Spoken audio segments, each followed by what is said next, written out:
below 2,000, baby. Eating palms on a Ray Road. I'm a project baby. Eagles Drive, we was at Oak Grove, barely graduated. We got Tasha, Molly, Bodie, Corbett, stay on at the haters. What's up, everybody? Welcome back to another episode of the New Media Podcast. I'm your host, Ya. We hope you enjoyed the last episode because, as always, today's going to be an even better episode. Everybody's in the house today. I got the whole crew with me. Week 5 just got wrapped up, so it's only right that we talk about it. We'll also talk about our standing predictions for the Western Conference, and we'll also talk about what players we have stocks in this up for this upcoming season. But before we jump into our topics, of course, temperature check. How's everybody doing? Feeling good, man. Trying to talk about it, man. I know y'all want to bring it up. We're the first. A couple of us took an L, you know what I'm saying? The L I took, it was an exciting L. It was some fireworks, but the guy. Nah, an L's an L. Like, I know my team's gonna get an L, but you expected a W. No, but you be excited halfway, you get your little 20 points. Geno's a top 10 quarterback right now. Come on now. I mean, I can't put some money on I can't relate to you guys, man. My team got to win this week, so.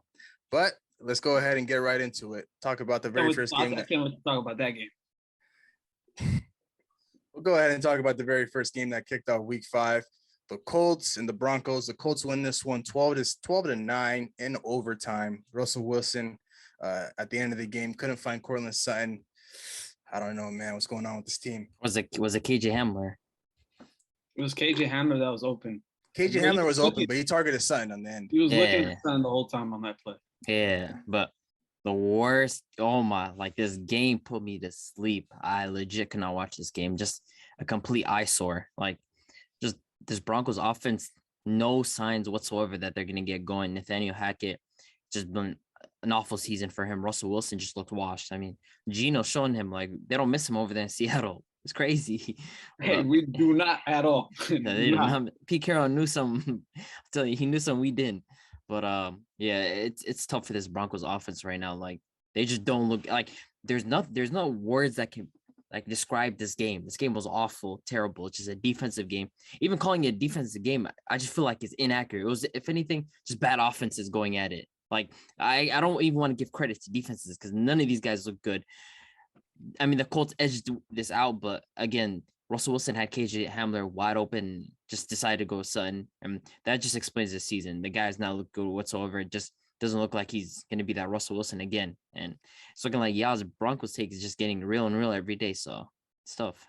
Sound like a broken radio every week, man. I'm tired of it, low key. Bro, that game was a trash ball. I ain't gonna lie to you. Both sides of the offense were just nasty, very, very nasty. The game, it was embarrassing for Russell Wilson, embarrassing for Nathaniel Hackett to come into this week and not fix the offensive side of the ball and still have the same type of problems. The run game without Javonte looked mediocre. I don't know, man. Broncos, it's time to cut it out, man. Nathaniel Hackett, he got to go. I know it's his first year, but embarrassing, very embarrassing with that offense. So this game, I lost the point picking the Broncos, but I know I could have picked the Colts. I wish I could have picked either team. That's how we're just gonna do it. We're gonna push it out. But Pete Carroll, though, for sure, he knew something was up. He was like, hey, it's time to get this guy on my team, man. So yeah, there's just something wrong with Russell Wilson. But I got to give credit to that Colts defense. In the end, they got 2 big stops. They got a pick in the end zone when the Broncos could have walked away with the field goal, and then Stephon Gilmore another stop on Courtland Sutton to win the game. So I'll give credit to them. Matt Ryan, of course, he was garbage. But at the end of the day, the way that I view this, so basically throughout the entire game, Colts people on Twitter were talking about how the Colts missed Carson Wentz. But then I just asked myself this question: does Carson Wentz win you that game in that type of situation where nobody's really scoring a touchdown and you need to march down the field and put your team in a position to get a field goal or get a touchdown? And I've told myself no. I don't believe Carson Wentz is capable of doing that. So I'll give Matt Ryan credit. Towards the end of the game, he tightened up a little bit. He kept finding Alec Pierce, and their connection is growing each and every week. But like I said earlier, man, I'm sounding like a broken radio when I talk about this Broncos team. Russell Wilson really might have just been the problem in Seattle. And of course, we weren't really able to see it. But every time his former teammates from that LOB defensive team talk about him, they never talk about him in a highlight. It's always in a low light, always talking bad about him and how toxic he was in that. And it's not even just one of them. It's like feels like every single one of them has a comment about Russell Wilson every time. It's not just the past players as well, but you can see players now, like Rashad Penny. He took kind of a jab at him the other day in the press conference, saying, "Hey, I get more freedom running the ball when I don't have a quarterback switching the play." So, LOB players now, people are coming out now. I mean, we can see what type of player Wilson was. So, a lot of people don't like him. Yeah, there's just something going on over there. But at the end of the day, their offense, that entire team, just this is very poor. Defensively, they aren't that bad. They got some pieces defense, man. Bradley Chubb, they got Surtain, they got Gregory. They got some solid pieces on defense, but the defense is holding their weight, but just the offense is just not doing their job. But good win for the Colts. Their division is getting tighter and tighter by the week, so they need wins where they can get them. Without Jonathan Taylor, this one's definitely a big one. But of course, it was very terrible to watch on Thursday night. I believe Amazon should give everybody that watched this game free Amazon Prime for a month because we sat through that entire game. Hey, Gilmer had a big game though, man. He did. I ain't gonna lie. He saved a couple times. I gotta give him credit there, man. Big game for him. No, it's all good. Next week, the NFL did us a favor. Washington and Chicago. Oh my god! I wasted my last Thursday 3.5 hours watching this game to see any of my fantasy players. Joey Carson wins versus Justin Fields. What a matchup, man! I'm not watching it. Crazy matchup right there. Crazy. Man. NFL does this on purpose, I think. Like they want to do it to us. They want to sleep wait. Aren't the Broncos on Monday night next week? Broncos are again on Monday night. I believe they're playing the Bills. The Chargers. That's just terrible, man. You guys have too many primetime games. Yeah, I don't know why they have so many primetime games. It's crazy. But we'll go ahead and move on to the next game. 6:30 in the morning, the New York Giants get a win in London against the Green Bay Packers. They pull off the upset, 27-22, on the backs of Saquon Barkley. Aaron Rodgers, man, you got to answer to this one. I mean, I'll start with Aaron Rodgers. I think this guy legit had 8 or 9 overthrown passes this game. Just he didn't look good in any sort of way. Like a lot of the passes, he was just missing. The quarterback play was just not there from him. Did not look like Aaron Rodgers whatsoever. And again, like to me, the issue wasn't the wide receivers in this game. It was Aaron Rodgers. Aaron Rodgers did not find his guys. And the next stop in this is Matt LaFleur. I literally do not know why we abandoned the run randomly. Like we just decided to ditch Aaron Jones and AJ Dillon. And even if you guys seen the post-game post-game interview with Aaron Jones, he was like, me and AJ could have gotten those 2 yards, So it's just I don't know why our philosophy is just things are going well. Let's abandon the run. We're up 20-10 in the first half. We decide to let's just start abandoning the run. Aaron Rodgers starts overthrowing passes. But on the other side, Joe Barry, man, it's time to go. This defensive coordinator, we gave him way too much talent. We put too much on his plate because there is no reason why we are playing prevent on defense. Every single one of our guys are literally 6 or 8 yards off the line of scrimmage. I just don't understand. We have way too much talent on this defense for us to consistently give up yardage. And it's just so frustrating to watch. Like we have an elite cornerback that's just literally in zone coverage constantly. We had Rasul Douglas, who was unable to guard the middle whatsoever. And yet we didn't decide to put Jair in the slot to cover that. We could not, a basic crossing route, we could not cover. So the pecking order for blame is Aaron Rodgers and Joe Barry. Simply put, that's the pecking order for me. So it was a tough game to lose, and I got to give credit to Daniel Jones on that drive, man. The guy would just march up the field like it was ease. Just came up, and Saquon did what Saquon did. If he didn't get hurt, if Saquon did not get hurt, I promise you he would have had even bigger game. That's how bad our defense is right now. So Aaron Rodgers, tough game, and defense did not look good again.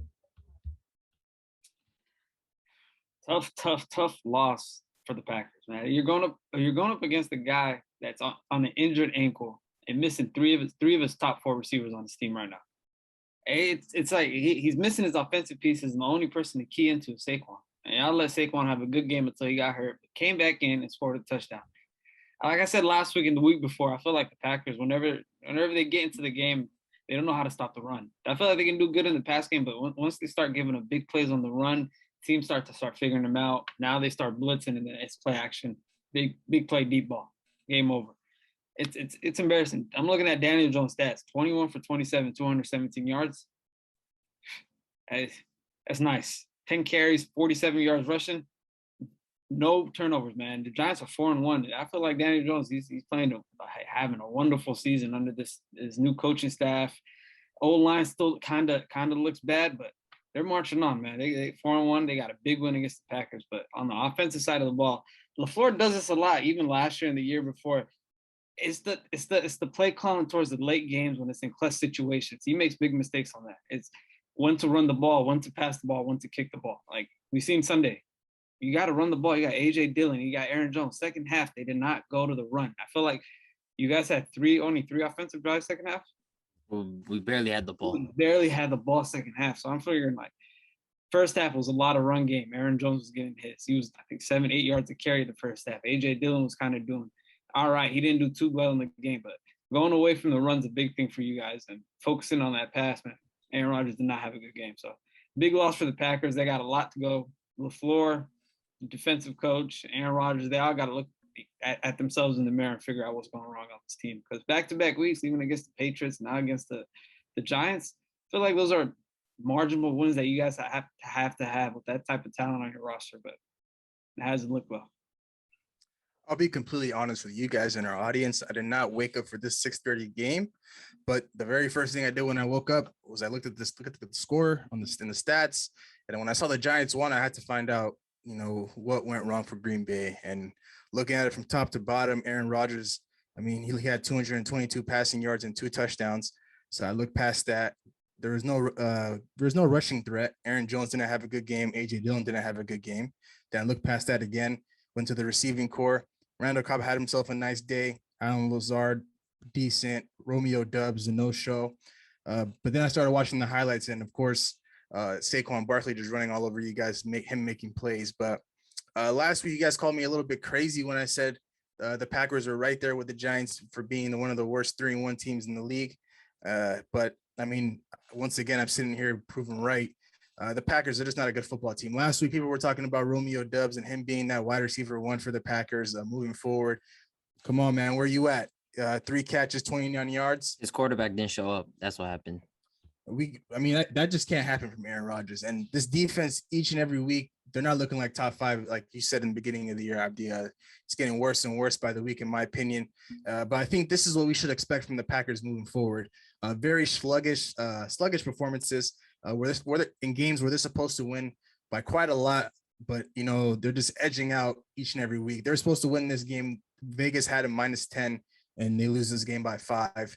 Last week they were supposed to beat the Patriots by +10 points. They walk away with maybe a game-winning field goal by Mason Crosby. This is very unacceptable. But I mean, I can't be mad at it because of course the Packers are in my division. But this is a very bad loss. But moving forward, this Packers team, I just don't know what the expectations are for them. This receiving core is terrible. And of course, when the running game is not going, you need Rodgers to make a play for you. And he just wasn't able to make a play against the Giants. But good win for the Giants all around. Saquon Barkley, he's looking like the second best running back in the league right now after Nick Chubb. So I don't know. The O-line Saquon's dealing with, man, is compared to Chubb's O-line. Hey, I don't know. I mean, I just got to be the first one to admit, say I was wrong about Saquon Barkley coming into this year. I didn't expect him to be this good. So he proved a lot of people wrong, including myself. So I got to tip my hat off to that guy. He's balling out. So good for him. But Packers, man, you got to get right next week. I don't know who you guys play, but it's a big week for you guys. But we'll go ahead and move on to the next game. The Steelers and the Bills. Bills win this one pretty comfortably. I don't think we have much to say about this one. Yeah, this is pretty straightforward. They just kind of dominated. We did rave about Gabe Davis, and he had a monster game today. A monster game on Sunday. 170 yards and 2 touchdowns, I believe. The guy was just dominant. That one-handed catch was just ridiculous. Nothing to write home. Josh Allen had an MVP type of game. 4 total touchdowns. I mean, what else is there to say? Like, the Steelers, it's crazy what they got going on in there. Matt Canada's under fire right now. That offense is just I didn't even see one Kenny Pickett highlight. The only thing I saw was him fighting. That's the only thing I saw from Kenny Pickett. I didn't see anything I want to speak on. There's the only thing I can remember the Steelers doing the entire game. The rest was just Josh Allen just scoring. That's all I remember. So, I mean, straightforward, the Bills dominated in this game throughout. The Steelers, I don't know what they got going on offensively. They got to fire their offense coordinator because Matt Canada is just not doing the job right now. So, bro, hey, it feels like they're playing with like 301. It's 3 against like 6 people rushing them every single time. No, they have no time to run the ball. They have no time to pass the ball. It's just, they come to the field and none on offense. I feel like it's been this way with Matt Canada. A lot of people have been beefing with him. A lot of people have passed. So I don't know. You go to the likes of what's that one receiver? Martavius Bryant. He was questioning the offense. You can say AB was the same. Le'Veon Bell was, and a lot of people question that offense. Even Deontay, guys like this year, Claypool, they're questioning it. But I don't know. Hey, Bills, great win for them. Great win. Josh Allen right now, hey, beautiful game from him. I feel like he had 300 something yards the first half. That was wild. And then what Gabe Davis did to Minkah Fitzpatrick though, highlight of the week, man. He stripped him. He had it in one hand, got it taken away, took it right back, and I was just like, that's big boy football. But good one for the Bills. Steelers, I don't know what you're gonna do. They need to do something. I mean, the Steelers, their expectations this year are pretty low, so I think they're just going to ride it out with Kenny Pickett. But I won't speak too much about the Bills as a team. Gabe Davis, Diggs, they all did their thing. But I got to talk about Josh Allen because each and every week you guys tell me there's no better quarterback in the league besides that guy in Kansas City, Patrick Mahomes, and him being the leading the league right now in the MVP race. I think we got to start putting more respect on Josh Allen's name. He's our front runner for the most valuable player award right now.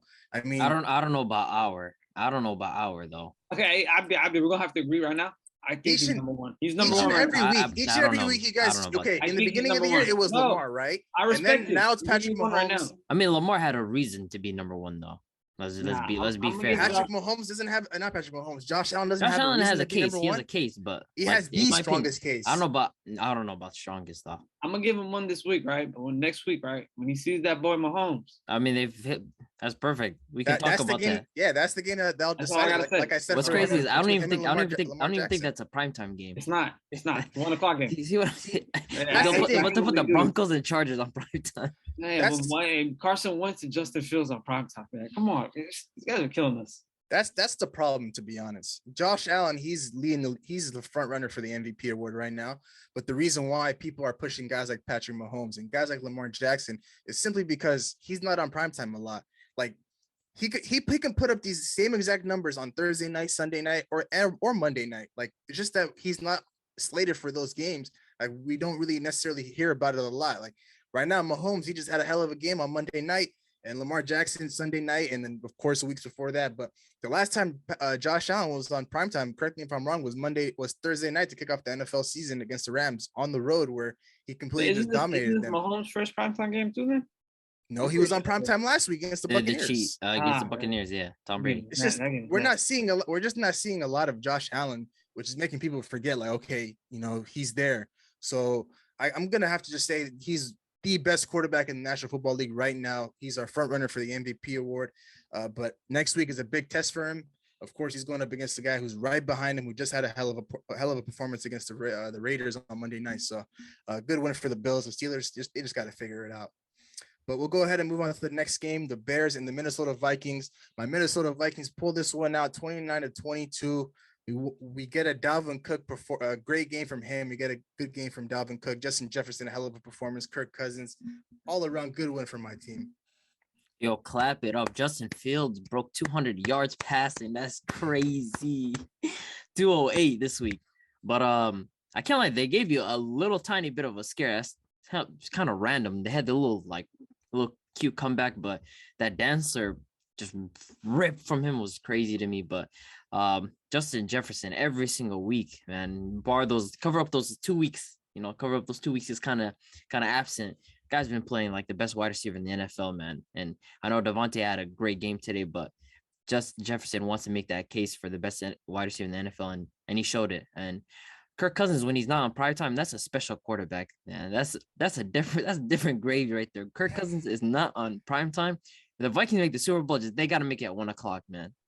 Kirk Cousins gonna have a performance, but good win for all the eyes on that 1:00 game. It don't matter. No, 1:00. Kirk Cousins gonna be it's special. the only game on TV that day. Kirk Cousins is special, but good win for the Vikings, man. The Bears, I mean, like I expect them to lose every week. I don't have fight this game, but they had Darnell Mooney. What a catch! That was a ridiculous catch. That was crazy. That's catch. We talking about Gabe Davis' catch, but that catch was nice. But The Bears, inside every week I come in expecting them to lose, and nothing different from this week. I expected the Vikings to come in and win this game.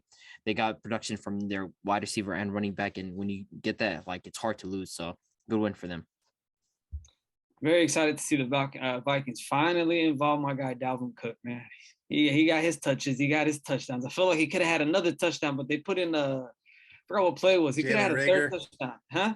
Jalen Reagor. Yeah, little toss around. He snatched that one from Dalvin. It was like I said, you involved Dalvin, man. He had a fantastic day. And then you see JJ. It was 8 catches, 154 and a touchdown. 12 catches. 12 catches. You spread the wealth, man. The offense was very, very, very high powered that yesterday. But me, I don't know, man. Your defense sometimes is.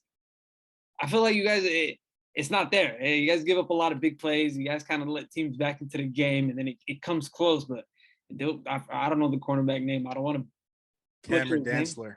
Dantzler, whatever his last name is. Dantzler. He got crossed, but he recovered and got that strip fumble. So I respect that. He wanted out the game at the end of the day, but I feel like the defense got to show a little more for y'all to be competitive against big teams. But we'll see. Yeah, I agree with you on that. Our defense, sometimes we tend to let teams back in the game and we're supposed to just shut them out. But also, I mean, that's a little bit the blame goes to our offense, not, putting up points every drive. Mm-hmm. But I feel like this game could have gotten away a lot earlier than it did if our special teams just capitalized on our field goal attempts. Each and every week we're missing gimmies. You're a kicker in this league. You got one job. You got the easiest job after being a backup quarterback. You got to just go out there and kick field goals and make them. And I just feel like each and every week where we can maybe push the lead to 10 or 13, we're not doing that because our kicker just keeps missing field goals. Like, of course, this is football. We're not going to get down the field and score a touchdown every drive, but if we're capable of putting up points every drive, then that's a plus. But our special teams has been letting us down this year a lot. That's why the Lions, we were in a little bit of a close one against the Lions.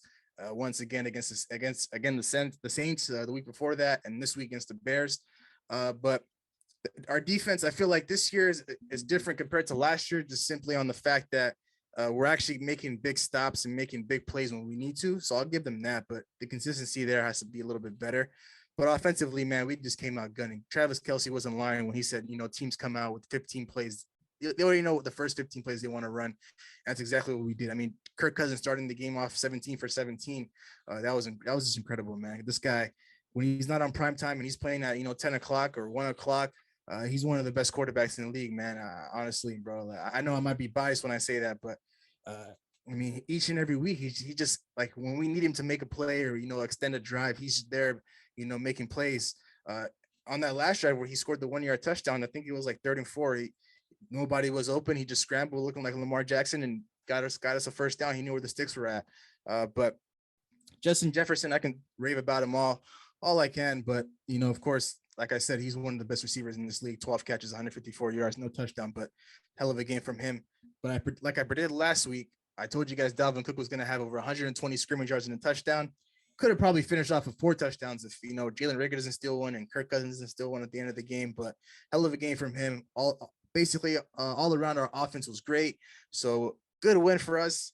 But I really want to see my team get tested. I want to play a really good team to see where we're really at, because Monday night against the Eagles, we didn't look great. So these wins, we're supposed to get these wins against teams like the Saints, the Lions, the Bears. So, but overall, good win for us. We move on to next week against the Miami Dolphins. We'll move on from there. But we'll go ahead and talk about the next game, the Chargers and the Browns.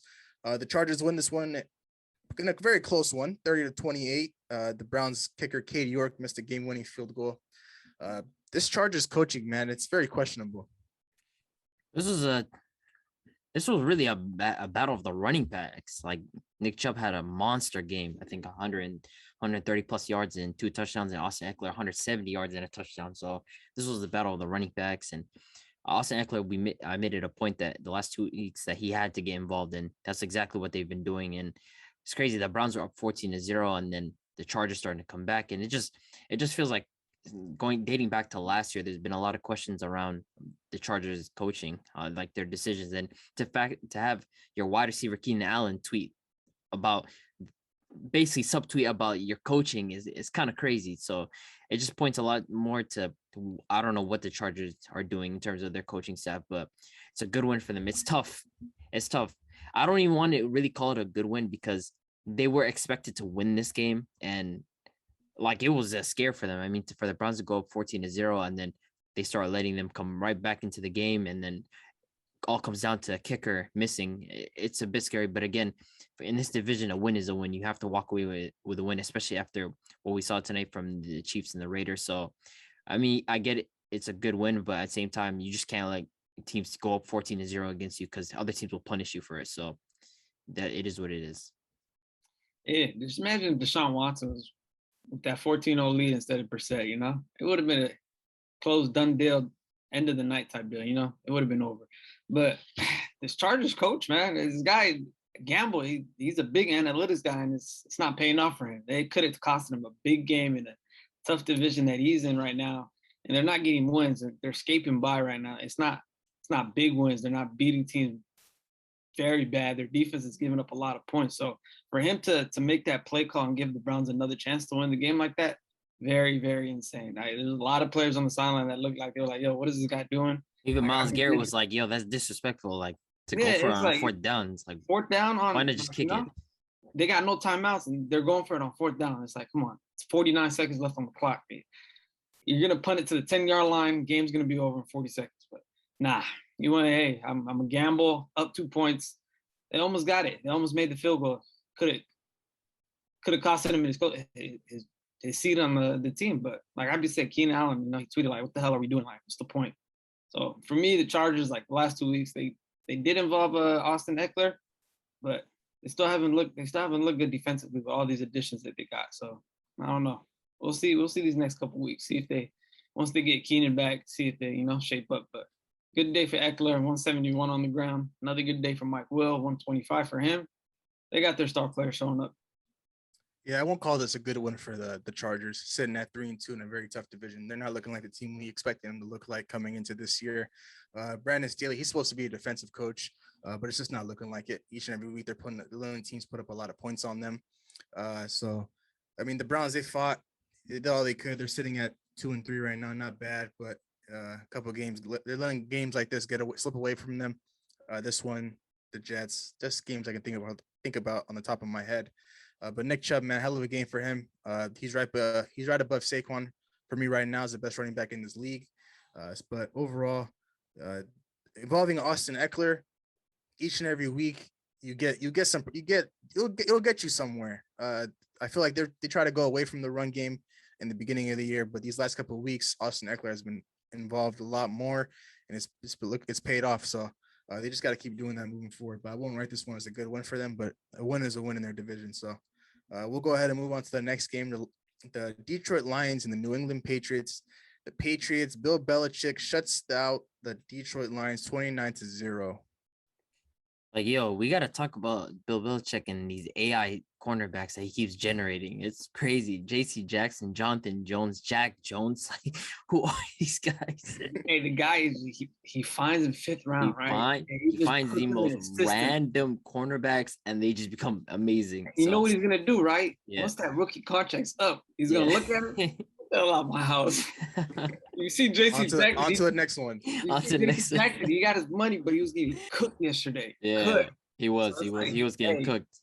He knows something. He knows something.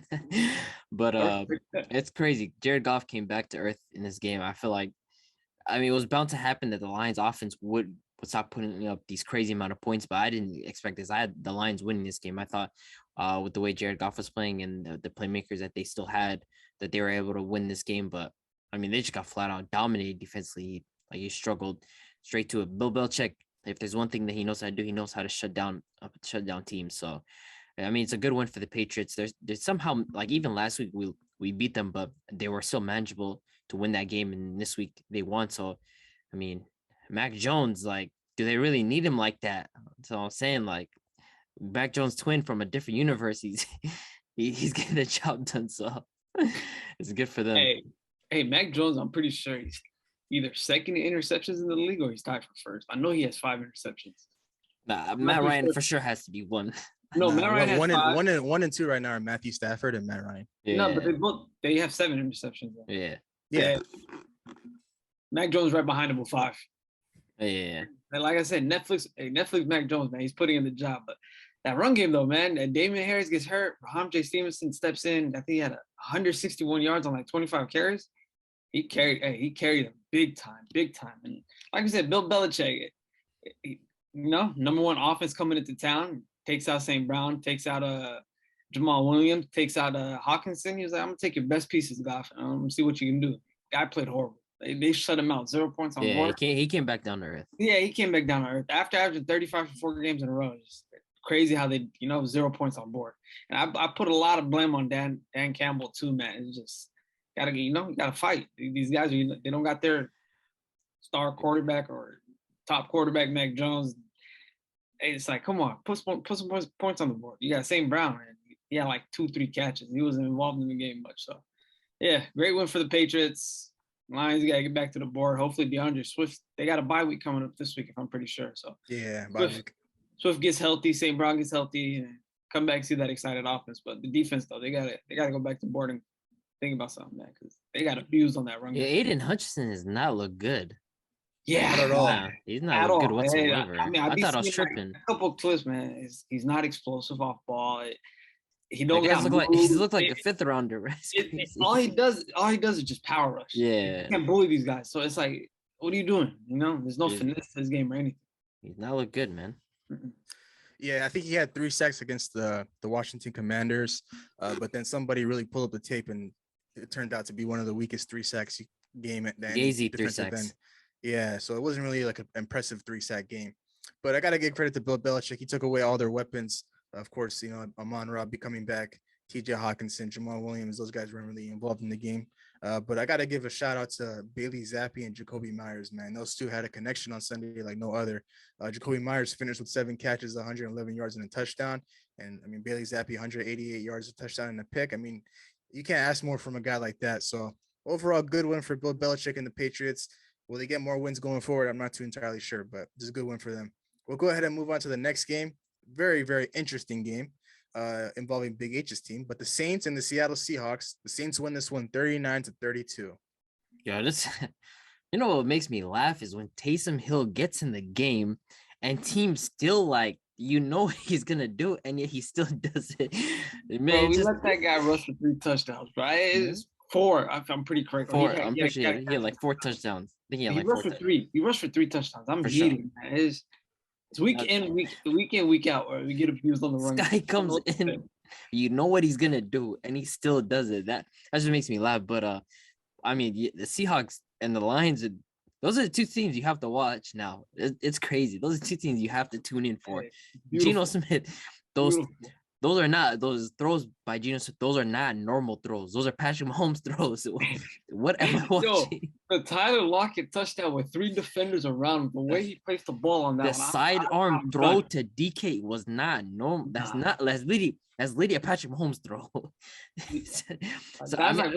Guys like Russell Wilson, we get in that situation, but he's gonna do 3 circles in the pocket, go outside, come back in, and just throw a Hail Mary. Nah, Geno is on a mission. Again, right, the Saints finally got something going, man. Alvin Kamara, they needed it. The second half, he really exploded. That's where they really needed him. He could have had an even bigger day if he was able to get those touchdowns. But of course, Taysom Hill, if he's in the game, he's getting those rushing touchdowns 100%. So, if Olave, I hope things are looking up for him, because that was a tough injury on them, and they cannot afford to continue to lose bodies. Michael Thomas, he was injured. Olave, obviously, he got injured, and Kamara just came back. So, a good one for the Saints. But again, the Seahawks just look exciting, man. They look like a team you gotta watch week in and week out. So, they might be the most fun losing team in the league this year. So, you have to see where they're headed. Top 10 offense and 30th ranked defense every week. That's how we come in, We're gonna be shooing out, shooing everywhere, but defense. Taysom Hill had like a 70-yard touchdown. Kamara had like 2 50-yard plays. Every time they touched the ball, it was just, hey, run the ball down the throat, run the ball down the throat, run the ball down the throat. And they did that. So teams are gonna do that every single week. I feel like the Cardinals next week when we see them, they're not gonna do it, but teams are gonna look forward to running the ball against us. But hey, our offense is gonna come back. Geno Smith, man. Those throws. It was one to the tight end where he came off the left side. He just had that side toss. It was just beautiful. The guy looks fake, man. He's fake. But that's not real, man. It's not real throw. And the 2 Tyler Lockett touchdowns, him stepping up to the pocket, 3 defenders around both touchdowns was 3 cornerbacks around Tyler It was Lockett. legit a Still fit the bomb. ball. It was still fit the ball into the pocket. It was crazy. I don't know about our defense though, man. We got an exciting coordinator, Tyreek Woolen, man. 3 interceptions in the league. He's shut down. You see how he caught up to Taysom Hill? Yeah, he Crazy. caught the pace more crazy. I don't know how he did that, but the run defense is embarrassing. It's bad. I don't know. Come to practice. What do you guys do during practice? Like they don't practice no run defense, and then come onto the field and just get bullied. Like we're paying people that amount of money just to get onto the field and just get bullied by other grown men. Like I wouldn't take that, but that's just me though. But that offense though, hey, that offense. I'm a big Geno Smith guy, man. So let's go. And that offense is very fun to watch. I got to give it to him, man. I know I've been bashing Geno Smith. I'm very critical about him. But I mean, I don't know, man. He's been in the league for like what, 7 years. He's 32 years old. I mean, he's looking like the Seattle Seahawks franchise quarterback, which is pretty crazy to say. Hell of a game from him. I'm not gonna lie. Next year, if we got the Broncos pick, we got our pick, 2 top 15 picks. Work on that defense, man. Geno Smith, man. $5 million on the side. Build around Geno, man. Keep it pushing because he fits the office perfect. So yeah. Kenneth Walker coming in the game. I think he had like a 60+ yard touchdown. Of course, Tyler Lockett, DK Metcalf having a hell of a game. But I had the Saints winning this one just simply on the fact that they just weren't going to lose this game. And I mean, when Taysom Hill's coming in the game and he's getting 9 carries for 112 yards and 3 touchdowns, it's gonna be a pretty long day for you. It's tough to beat a team like that, especially when Alvin Kamara's the actual running back giving you 103 yards on 23 carries. Andy Dalton, nothing special in this game, but Alvin Kamara was the one that really kind of carried this team for this win. So I'm hearing Michael Thomas might be back next week for this team, which is good. Olave, things are looking up for him, hopefully. So we're just gonna have to wait and see. But good one for the Saints. The next game we'll talk about, the Jets pulling off the upset. I can't even call it an upset. I'm just gonna say they just beat the Dolphins with a third-string quarterback, 40-17. Yo, this is crazy. What a beatdown. Like I think all of us had the Dolphins winning this game, and like our mentality coming into this was, even if they have Teddy Bridgewater, and we know he got hurt, and so they had the third-string quarterback, but it's like I expected a closer game than this, and it's just like the Jets just beat down on them, and the rookie showed up, man. Like week in and week out, Sauce is just the guy's been playing amazing, and then Breece Hall, of course. Yeah, week in and week out, Breece Hall is just getting better and better, and the Jets are. Again, there's a lot of fun losing teams in this league right now. There's a lot of them, and they just should be included in that discussion because the Jets, the Seahawks, and the Lions, they all just look like teams that they're just, when you come in and play in, they're not going to just lay down and just let you beat them. These guys are going to show up. So big win for them. And again, for a young team, wins like these like build confidence, and I like where they're headed towards. So I'm happy for the Jets. I'm very happy for the Jets, man. You know me, I had stock in the Jets, stock in Sauce Gardner. But that guy, Breece Hall, I want to speak about Breece Hall. Fantastic game. I think he had like 200 total yards and a touchdown, man. I feel like this Jets offense, Robert Saleh, they got something going, right? Can Zach Wilson take that next step to be that quarterback? Because they got some pieces on the offense. And that defense looking very, very nice. Very nice. It's very fun to watch them. And then to speak about the Dolphins, man, they lost Teddy B. It was a concussion and a wrist injury. I think so. Yeah, they lost Teddy B. Their third-string quarterback is tough, man. He couldn't find Waddle. He couldn't find Hill. They weren't passing the ball much. Mostert had a good game, but Dolphins, man, started off hot. Now they got 2 quarterbacks with concussion symptoms, and who knows when they can come back. So it's looking rough for the Dolphins right now, but let's go Jets, man. Fun team to watch. Yeah, very, very, very good win for the Jets. Breece Hall showing up these last couple of weeks. Zach Wilson just coasting by doing his job, and their defense stepping up. But I'm just going to have to write this one off for the Dolphins. Of course, you're coming into this game. You already lost your actual starting quarterback in Tua, and you're expecting Teddy Bridgewater to be playing the full game. But for him to get knocked out in that very first drive kind of threw your team in a circle. So your third string quarterback, I think he was like a 7th-round pick, Skylar Thompson, coming in with basically 0 reps with the first team. There's not much I really could have expected out of him. I mean, he only threw for 166 yards, no touchdown and a pick. Not really getting comfortable and getting guys like Tyreek Hill and Jalen Waddle the ball. Those 2 guys are dealing with some injuries right now. I think Tyreek's dealing with a foot injury, Waddle with a groin injury. But I know what this team is capable of, the Miami Dolphins, when they have their starting quarterback Tua leading the way. So I'm just going to have to write this one off for them. They started off the year, I think 3-0, and now they lost 2 weeks in a row to the Bengals and the Jets. So they're just gonna have to try to, weather the storm with their actual quarterbacks being out. But I just don't know. I know what the ceiling is for them. So this one I'm just gonna have to write it off. But we'll go ahead and move on to the next game. The Tampa Bay Buccaneers beat the Atlanta Falcons in a close one, 21-15. Tom Brady, man, I think he got away with one. Yo, we have to mention that call, man. What is that roughing the passer call, man? Like, come on, that's like one of the most egregious calls I've ever seen. And I know I'm a Tom Brady hater, but come on, that call was just ridiculous. And I know I came into this game thinking like the Tampa Bay Buccaneers are straight up just gonna dominate Atlanta, and it felt like at some point the game was headed towards that. And then towards the second half, it just felt like Atlanta was starting to wrestle away control of this game, and then they started to make a late comeback.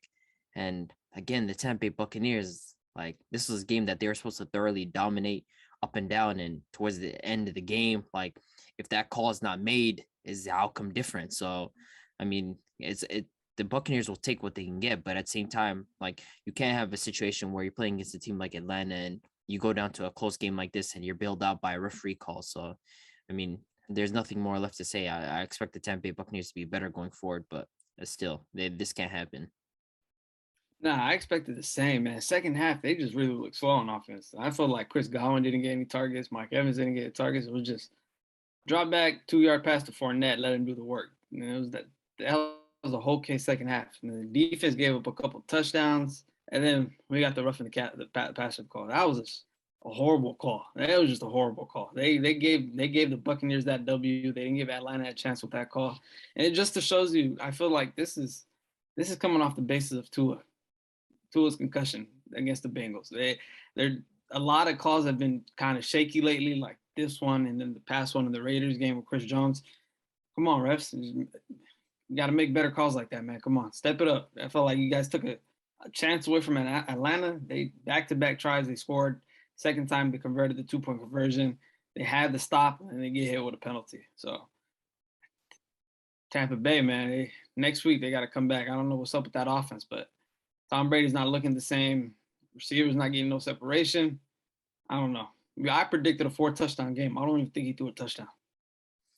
Yeah, he threw one touchdown, but to piggyback off what you just said, I'm actually very, very disappointed in this Buccaneers offense. Yeah.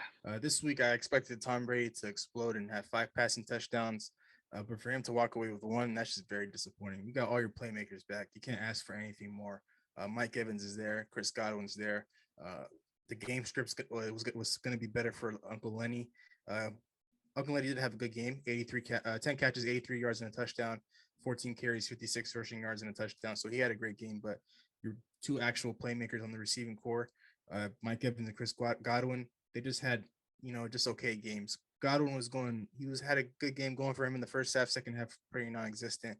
And then Mike Evans wasn't really involved like that. He finished with 4 catches, 81 yards, but, sometimes it felt like he wasn't even out there on the field. So I'm not going to call this a good win for the Buccaneers. They got to figure this thing out. Putting up only 21 points in a game against a team like the Falcons, that's just unacceptable. And of course, the NFC is wide open, so the Buccaneers could really just make a Super Bowl run. But are they going to take that next step this year? I can't confidently say yes. So we're just going to have to wait and see. But we'll go ahead and move on to the next game. The Tennessee Titans get a win against the Washington Commanders in a close one, 21-17. The Titans right now are on a 3-game win streak that I did not know about until I looked it up yesterday. Yeah, I'm not rocking with Carson Wentz again, man. I just can't. Like, I deserve this. I told myself, I felt it deep down. I was like, there's no way I can rock with this guy. I picked him again, and this is how he repays me, a end zone pick. It's just this Titans team, they're getting wins, man. They're just putting stuff together.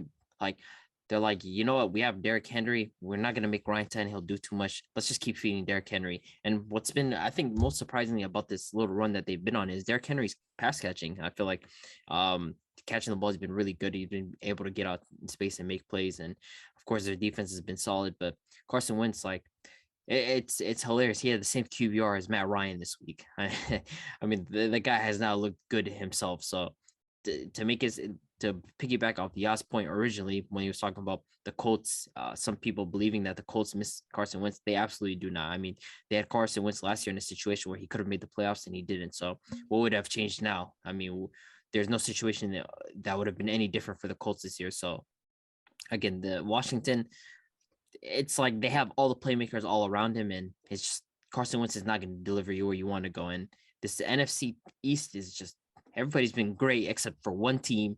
And you guys saw Ron Rivera's comments today.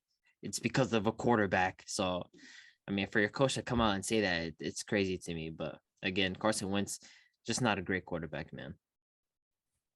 Yeah, Ron Rivera said it. 5-0 Eagles, 4-1 Cowboys, 4-1 Giants. Everything he said it's the quarterback play.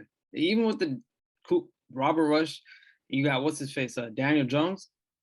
Come on now, Wentz. Like it's embarrassing at this point. Robert Rush and Daniel Jones above you is crazy. It's crazy to look at it like that. And people are like, yeah, this Washington team playoffs that they got Wentz is much better than I don't even know who the quarterback was last year. No, I forgot, but Tyler Heineke. Maybe Heineke. Heineke made the playoffs with him, if I'm sure. He did. I don't know if it was last year, but it was probably the year before. I think it was during the COVID year 2020. Yeah, Heineke made the playoffs. Wentz is on path to go 3 wins, maybe 4 wins at most. Should be 0-5 right now, man. Like I said, with the Jaguars the first week, that team dropped a couple touchdown passes, could have ended the game, but hey, Wentz, man, people time to move on from him. 1-4, Washington, they got playmakers on that team. Offensively, they got Scary. Like, how you pay Scary Terry, but you cannot get him the ball? It's crazy, very crazy. And for the Titans, man, Derrick Henry, like I said, they're gonna ride the defense. They're gonna ride Derrick Henry, and they did that. You know, he had a fantastic game. That defense showed up. That last-minute stop to end the game with the pick. So, 3 wins. They're grinding it out in a division that's pretty trash. So those wins, you know, big wins for them against the Raiders, against the Commanders. They might make the playoffs. Pretty sure they probably are, but we'll see. Yeah, this was definitely a good win for the Tennessee Titans, sitting at 3-2 right now on a 3-game win streak. But I won't say too much about the Washington Commanders because I think you guys have said everything possible. Carson Wentz, he's just not that guy. So I expected him to, you know, throw a pick in the red zone, for them to win the game. You know, that's something you expect out of a guy like Carson Wentz, for him to throw you the game when the game is right there to be taken. But I got to give credit to, you know, the Tennessee Titans, of course, Derrick Henry just leading the way. They're just going back to their bread and butter. Derrick Henry's going to run the ball, and Ryan Tannehill is just going to game manage. So it's working right now. It's worked for 3 weeks straight. Let's see if they can keep it going. We'll go ahead and move on to an interesting game between two teams, not really good teams, but the Houston Texans versus the Jacksonville Jaguars. The Texans won this one 13-6. Trevor Lawrence, I think we got to pump the brakes on him. I know. Last week we said Trevor Lawrence was going to be better. He had a terrible game against the Eagles, a lot of turnovers. Coming into this week, we expected Trevor Lawrence to have a bounce back week and for the Jaguars to win. I mean, they lost to a good Eagles team. That's fine. But to come into this week and you lose against a Texans team where Davis Mills only throws for 140, 160 yards. And it's just crazy to me. And Trevor Lawrence to have 2 picks, he just was flat out bad. He was not good whatsoever. And Trevor Lawrence, man, I like him a lot, but this is the year that we're expecting a leap. A new head coach, new offensive pieces around him. He got Etienne back.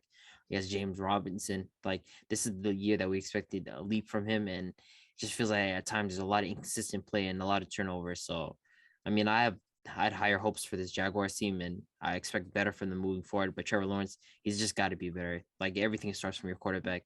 We got to talk about Dameon Pierce, man. It's an impressive rookie. That run was just highlight run of the week. No question in my mind. The guy just bullied people, just dragging tacklers with him. So I think Texans realized that we're not a really great team, but we're just going to ride off on the rookie and just keep handing him the ball. So good win for the Texans, but Trevor Lawrence, you just got to be better, man. Dameon Pierce, man, mini Marshawn Lynch, 100%, man. That last run, he ran through like 7 different people, and he just kept on trucking, lower the shoulder. Jaguars, I'm pretty disappointed. It's just like I had high hopes for Trevor Lawrence. I feel like we all did, but I had high hopes for Trevor Lawrence, and it looked well the first couple of weeks. These last couple of weeks, it's just the turnovers, the mistakes, his progressions. It just all looked horrible. It just all looked bad. Stingley Jr. on the Texans, though, man, phenomenal. Another top three draft pick. Another one of top rookie cornerbacks or top rookie draft prospects in the draft. Had another phenomenal game, man. So I feel like, I don't know, James Robinson not getting enough touches. Trevor Lawrence with the mistakes on offense. The Jaguars offense just looking very, very disheveled. So they got to go back to the book and come back next week and show something. But Lawrence you got to be smart on a couple plays, especially with the last interception he threw in the end zone. It was just not a good play. Yeah, this is just a flat-out disappointing game from Trevor Lawrence and the Jacksonville Jaguars. They're supposed to come in this game and, beat the Houston Texans pretty comfortably, but that just wasn't the case. We wrote off last week's performance against the Eagles due to the fact that the Eagles are a good team and the weather conditions played a part in that. But this one, there's just no excuse we can pull from under our sleeves. Trevor Lawrence was just bad. All the credit to the Texans for getting the ball to Dameon Pierce and letting him work. But the Jacksonville Jaguars, I feel like we just got to pump the brakes on them a little bit. We got to pump the brakes on Trevor Lawrence, being a top quarterback in this league. We have to just ride out the rest of the season and see what he does. But it's just not looking too good for them right now. But good win for the Texans. Now that they don't have, now they're not winless anymore, so there's no more winless teams. We'll go ahead and move on to the next game.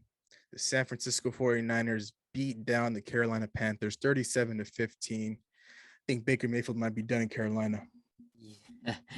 It's crazy. He got another head coach fired. It's like, if you bring Baker Mayfield to be your starting quarterback, you deserve to be fired. First off, let's establish that. If you decide, hey, Baker Mayfield is going to start for my team, you deserve to be out the door. First off, Baker Mayfield should follow that person that has them as their starting quarterback. But I mean, the Niners did exactly what we said. They were going to harass Baker Mayfield. They're going to harass the Panthers, and it's exactly what they did. And I just feel like there's a lot of disgruntled people in the Panthers organization right now. Every skill position, guys like DJ Moore, Christian McCaffrey. We've seen a report today that the Bills are interested in Christian McCaffrey. DJ Moore's name has been floated around. That's the level of disinterest that they have right now in this offense. It's just Matt Rule is just not an NFL coach whatsoever. Simply put, he's just not an NFL coach. I mean, the offense looked extremely predictable, and of course, having Baker Mayfield does no justice at all. But again, this team just did not look good offensively, and your defense can only do so much. They got harassed by the Niners, and if I'm the Panthers, I should just look towards a total rebuild. Just get a guy like Sam Darnold in, and just start from there.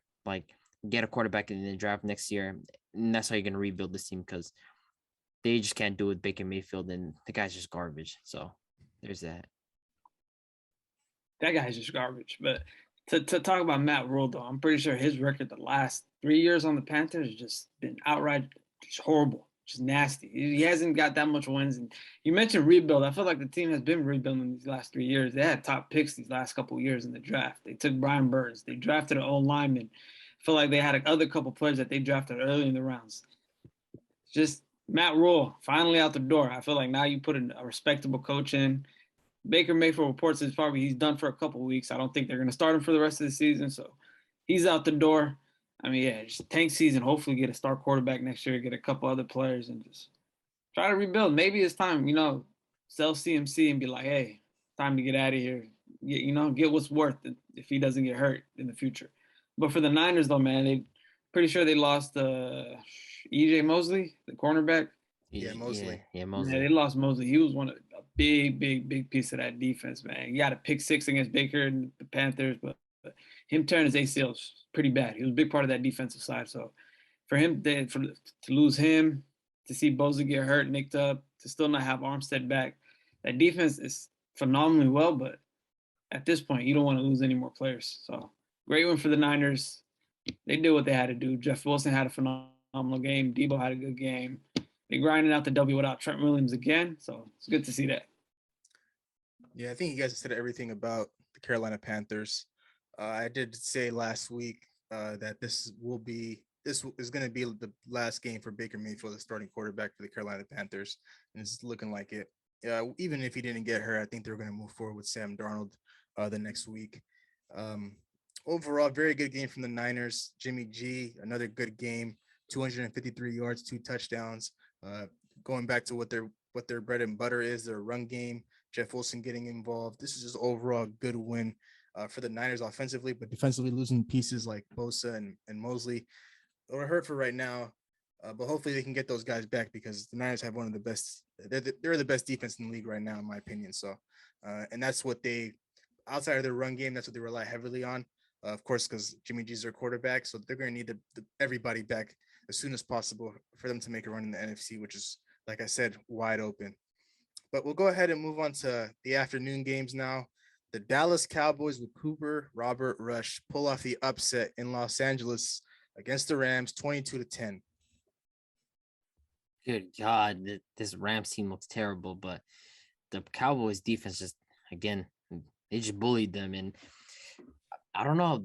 I don't even know. I don't want to call it a hangover for the Rams because I feel like they literally sacrificed everything for that ring. Like that was their plan last season. They were like, we're giving up everything to win this ring.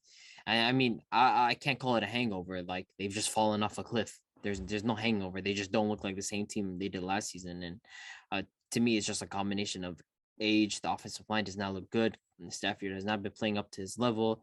Just overall, the team doesn't look good. And their defense, I expected it to be at least something that was going to be something similar to last season and hasn't been at all. So the Cowboys, again, every week I have to apologize. Their defense just looks crazy. There's no regression on that side because every week it looks like they get better and better. But all credit to Cooper Rush, man. He steadied the ship exactly what they needed him to do. And I don't think anybody would have seen this coming. Nobody, because after week one, it looked like it was hopeless for Dallas. And they look like they're in prime position to secure that NFC East. So again, I mean, of course the Eagles are above them, but they're right behind them with one less win. So all credit for the Cowboys, man, because once Dak comes back, we're gonna see. I don't know. I hate Dak, so like I hate giving the Cowboys credit. So talking about them, it gets me riled up. But I have to give them credit. They did their job, so it's all of them. I did call this beginning of the season about the Rams. I told y'all they're not like the same team they was. I mean, that was biased though. It's not biased, bro. I'm not gonna lie. You hate them because they're in division. No. I just the offensive pieces. I didn't trust the running backs. No OBJ. You know Stafford and Cooper Kupp. They got a little side relation going on. So we're not seeing A-Rob get any targets. The old line is not. They gave up 2 legs and half an arm just to win that Super Bowl last year. They gave up all their picks. They gave up everything.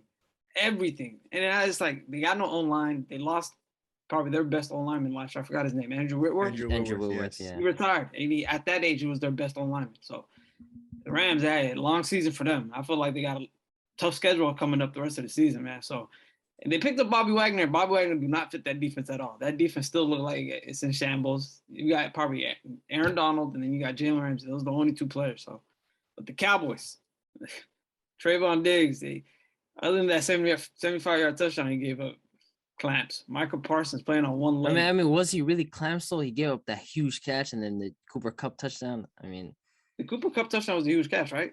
He was guarding him. Yeah, the 75-yard touchdown, right? And then remember the big, what was the guy's name? Tutu Atwell. Tutu Atwell. It wasn't a touchdown. Was that Trayvon Diggs is on Tutu Atwell. Was that Diggs or number 6? I was pretty sure that was number 6. I want to say it's Diggs, man.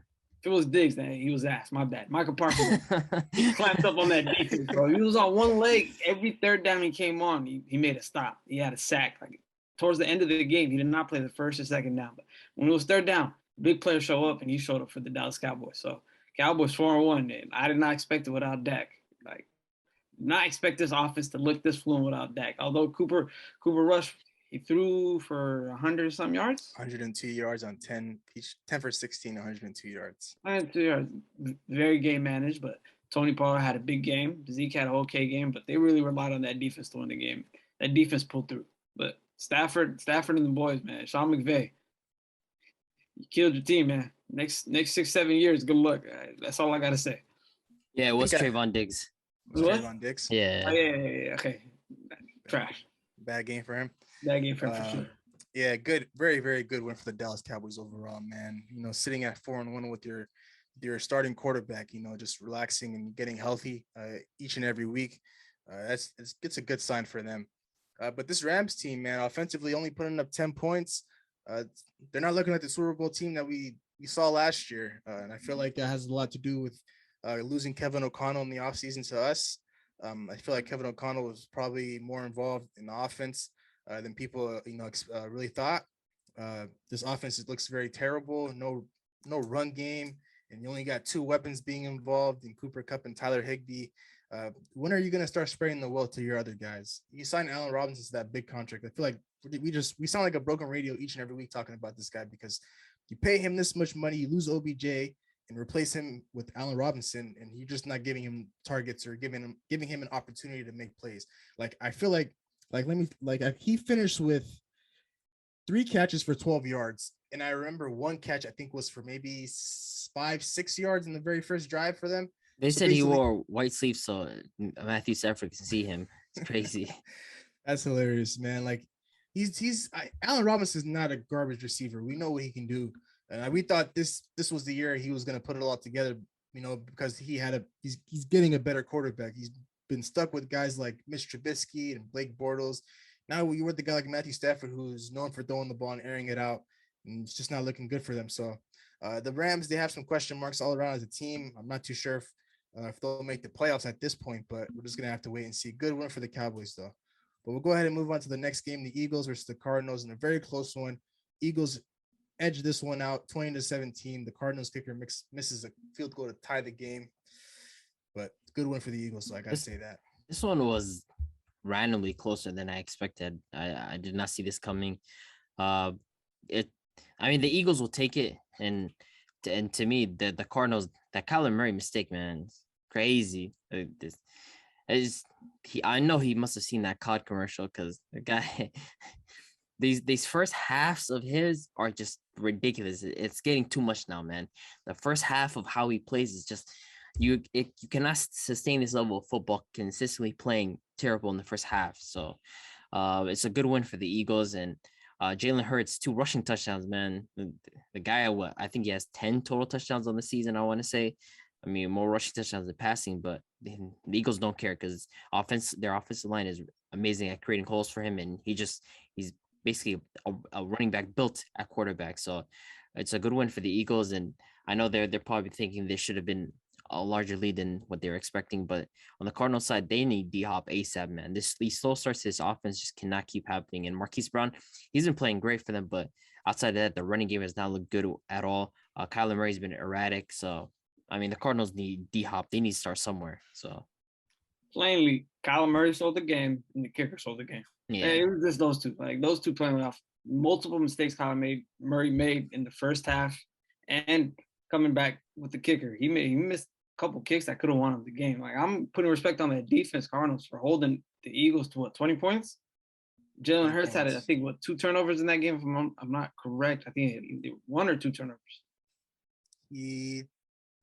Well, it's 0 picks. Did he have 2 fumbles? I don't know if he had a turnover. No, he didn't have a turnover? He didn't have a turnover. Oh, yeah, he had a clean game. But the defense held him to 20 points, though. That's pretty good right there. A.J. Brown didn't have a good game. Goddard, he had a fantastic game. To point out, you said on the running touchdowns, like Devontae Smith, Goddard, A.J. Brown, they get him to the 1-yard line. Like you said, he's built like a running back. So I'm not tripping over him rushing the ball, having more running touchdowns or receiving touchdowns or passing touchdowns. I feel like he can get on the passing end as well. Just the situation arises on the 1-yard line, he can get it in. But Arizona, they get D-Hop back, I think not this week against Seattle, but against the Saints the week after. Yeah, the offense, man. Kyler Murray they gotta do something with Kyler Murray. In the run game, even with James Conner, it hasn't looked good at all this whole season. Like last year, James Conner ended, I think, more than 14 touchdowns, but this year, it's just trash, very trash. So they get D-Hop back in 2 weeks, but I don't see much happening with that team.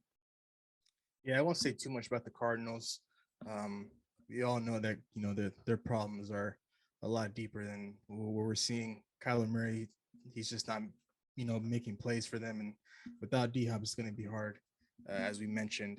But this was a very good win for the Eagles because each and every week they're finding different ways to win. They started off. I think they were down 14-0 against the Jaguars, and they were able to battle back and win that one. There was question marks about them in second halves and not putting up points on the board, and now they've taken care of that. And even in close games, they're still capable of coming out on the right side of things. So I got to give credit to the Eagles, man. They got everything going for them right now, sitting at 5-0, the only undefeated team left in the NFL.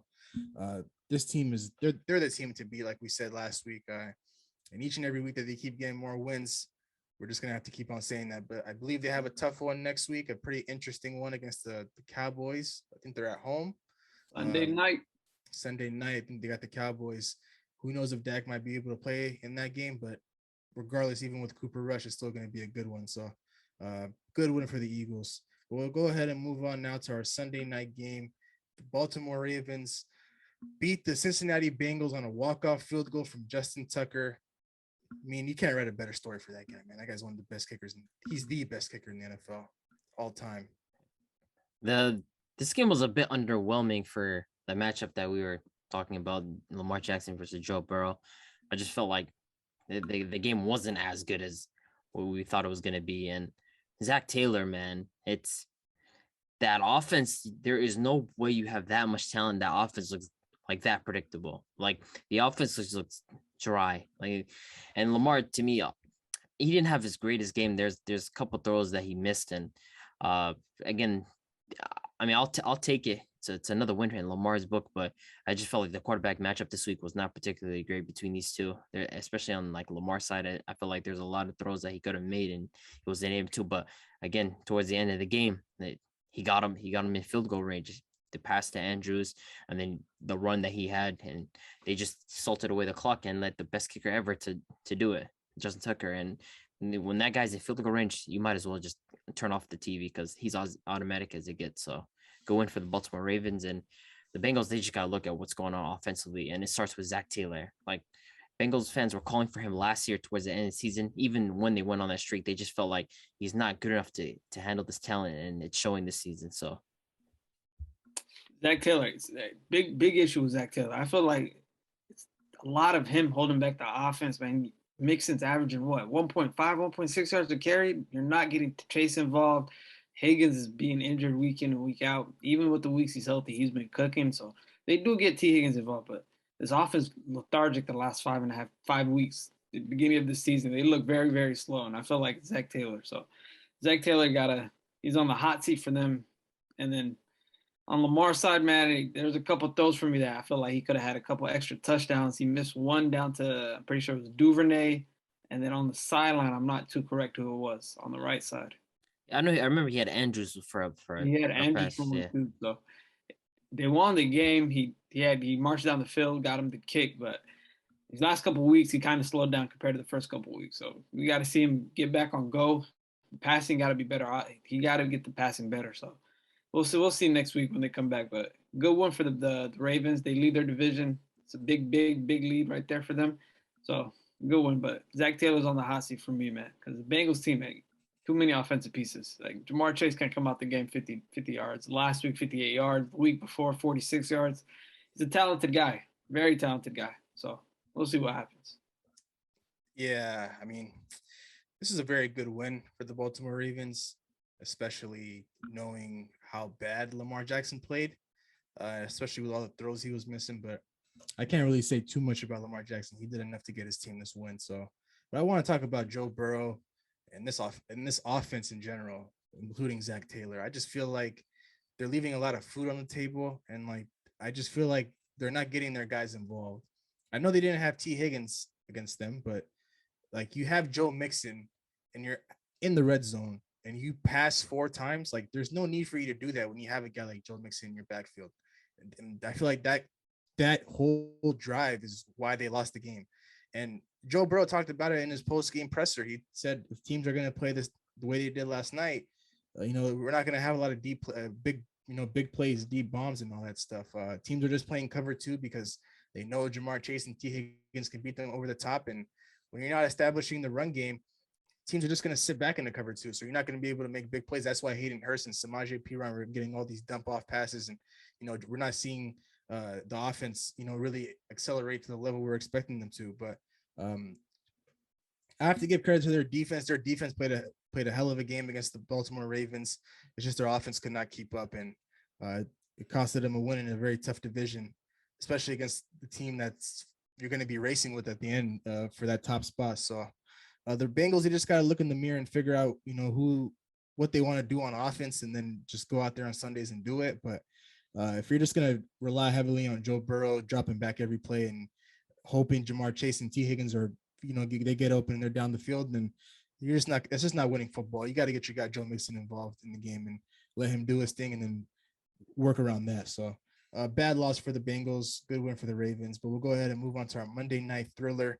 The Kansas City Chiefs win 30-29 against the Las Vegas Raiders. This one I'm really frustrated about because of how it could have ended for the Raiders. This one stings. This one, if I'm a Raiders fan, like what's a crazy stat is the Raiders have lost their games, all combined games, by 14 points the entire season. All of their games that they've lost by 14 points. That's just crazy to me. And we said it last week. If it was then on like a different planet right now, they would have been at least at worst 4-1, or could possibly 5-0. So again, this one stung because Devontae Adams, the bobbled catch, and then towards the end, Josh Jacobs averaging I think he had 7 yards per carry this game, or 8 yards per carry, and you don't give him at least a chance because worst case scenario, you're on 3rd and 1, right? You have 47 seconds left. You give Josh Jacobs a chance at least to get you that 1 yard, and then you go ahead and you try to go for another play, right? It goes out of bounds, whatever. You're still closer to field goal range, but you decide to go for a passing play on 2 downs. And then at the same time, I can't be mad at them for that because Devontae Adams had it in his hands. Like Devontae Adams catches that, they're in field goal range. You can just run the ball and salt away the clock. So that's so tough. If I'm a Raiders fan, I'm really mad because a lot of people had the Chiefs winning this game, and they were the underdog, and this division is tough. And so for them to lose this game, I'm speechless, and I'm not even a Raiders fan. So, nah, for me, man, Devontae Adams on that bobble catch, man. I call you number 1 receiver, bro. In that type of environment, that last play on that drive, you got to catch that ball, get the first down, go out of bounds. At that point, you're going to win the game. It's over right there. You get the kick. It's 40 seconds left. Let Josh Jacobs run. They're running the ball with Josh Jacobs heavily on that drive too as well. But to end like that, man, it's heartbreaking for them. Very heartbreaking, especially with the season they're having. A lot of close games, a lot of last-minute drives that they're not completing, so it's not good for them. And the Chiefs, Mahomes magic. He does his job. Played very well. Kelsey, 7 catches, 25 yards, and 4 touchdowns. That's funny, Kelsey was it 3 touchdowns? I think 4 touchdowns. Oh, yeah, 4. Travis Kelsey. Yeah. Good. So and he only had 25 yards. I feel like the Raiders defense, man, you got to key in on that in the end zone and not let them, catch the ball. They're up 17-0, and you let that happen. Like I said, it's crazy. Another one slipped away from them. Up 17-0. It's wild. It's very wild. But good one for the Chiefs, man.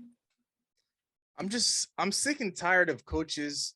I'm sick and tired of coaches and teams overthinking whenever they run into the Chiefs. Like we get it. Patrick Mahomes, he's deadly. And the Kansas City Chiefs, if you don't, if you don't take some risks against the Chiefs, you might not win that game. But at the end of the day, you score a touchdown with Devontae Adams and you have a chance to tie the game. You're supposed to just tie that game. Like, ignore the analytics. Stop trying to be a lab scientist and, think about what's gonna happen 4 minutes from now and whether or not the Chiefs are gonna march down the field and get a touchdown or a field goal. The way the game was going, you're supposed to take that extra point because the Chiefs kicker, he was not there. The Chiefs, they were not going to trust that kicker to give them the lead or, to send them off and walk him off. The Chiefs kicker, he missed 2 field goals tonight, 40-yarder, I believe, and a 30-yarder.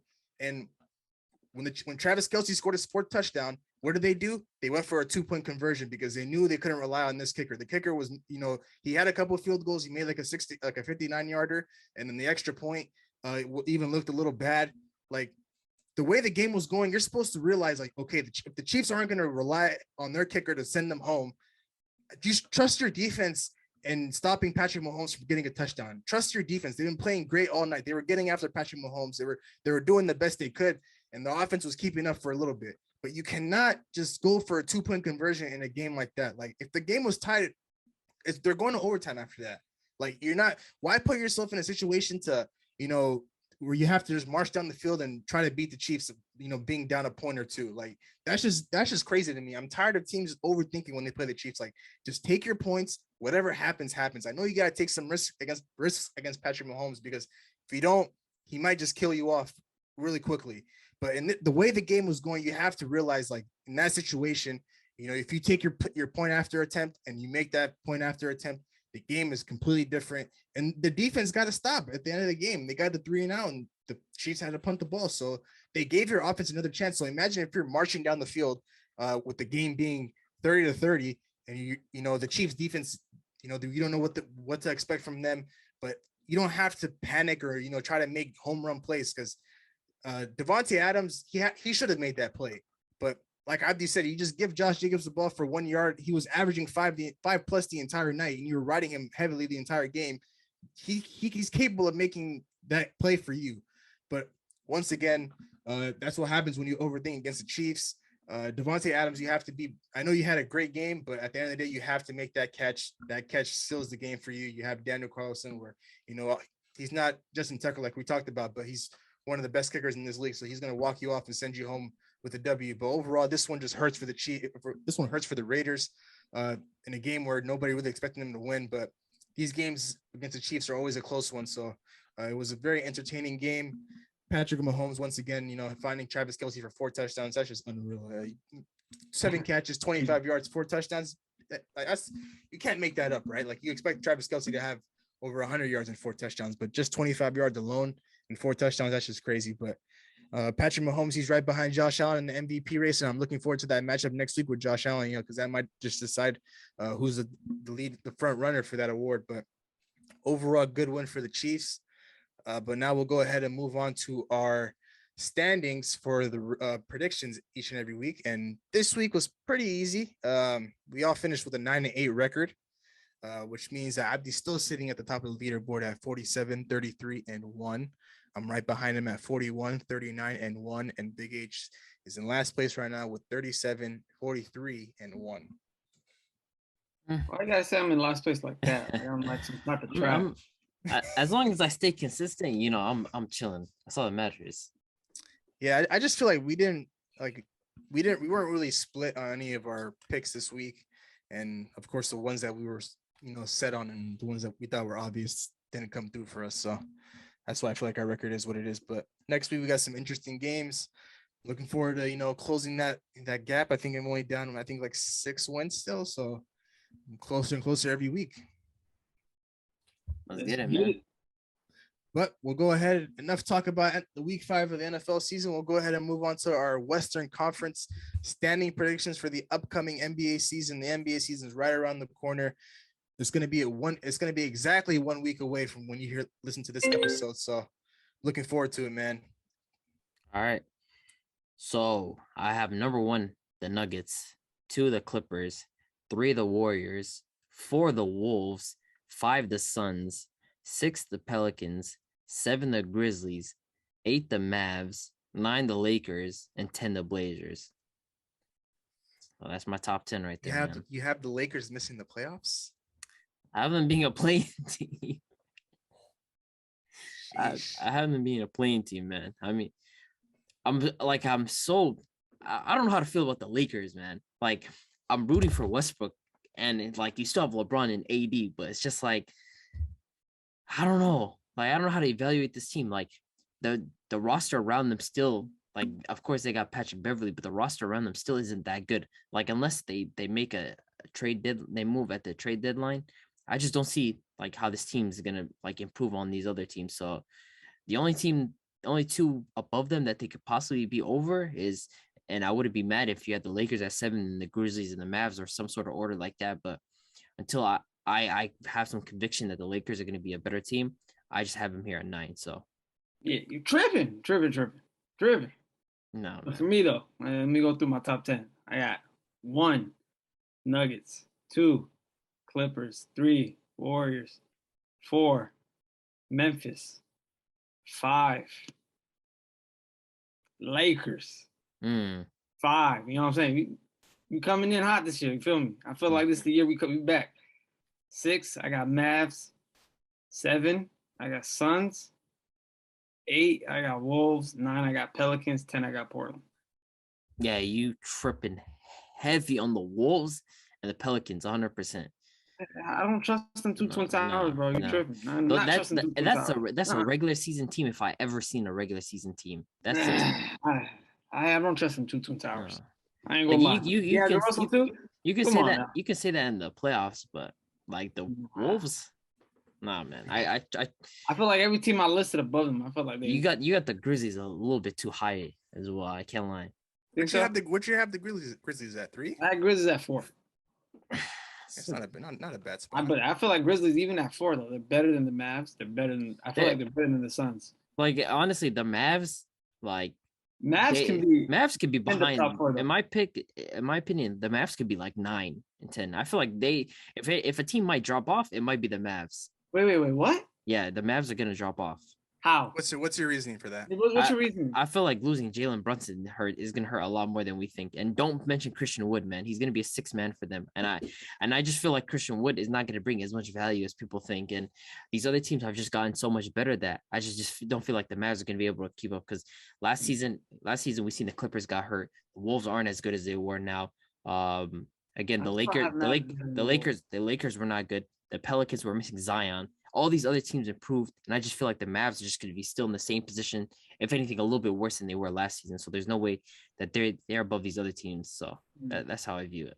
I had the Mavs at what, 7 or 6?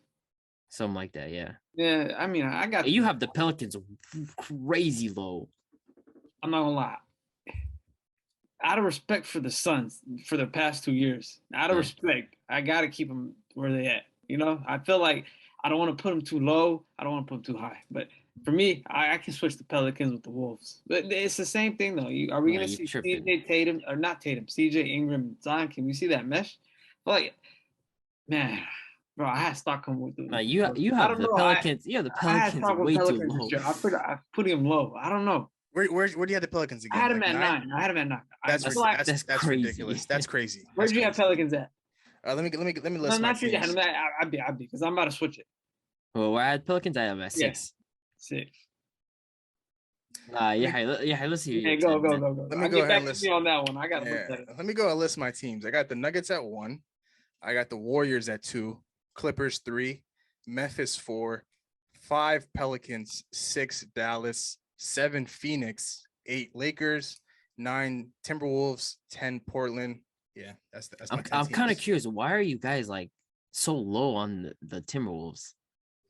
I just feel like, the teams that I have above them, I just feel like are slightly better. The Timberwolves, I know they gained Rudy Gobert in the offseason, but at the end of the day, they have to trade a lot of their guys to make that trade happen. And I'm not too sure how it's going to work. D'Angelo Russell, Anthony Edwards, and then those 2 Twin Towers in the paint. I know Cat's going to have a lot of freedom on the perimeter to work without having to worry about inside the paint on defense. But the teams that I have above them, I just feel like are just like a lot better.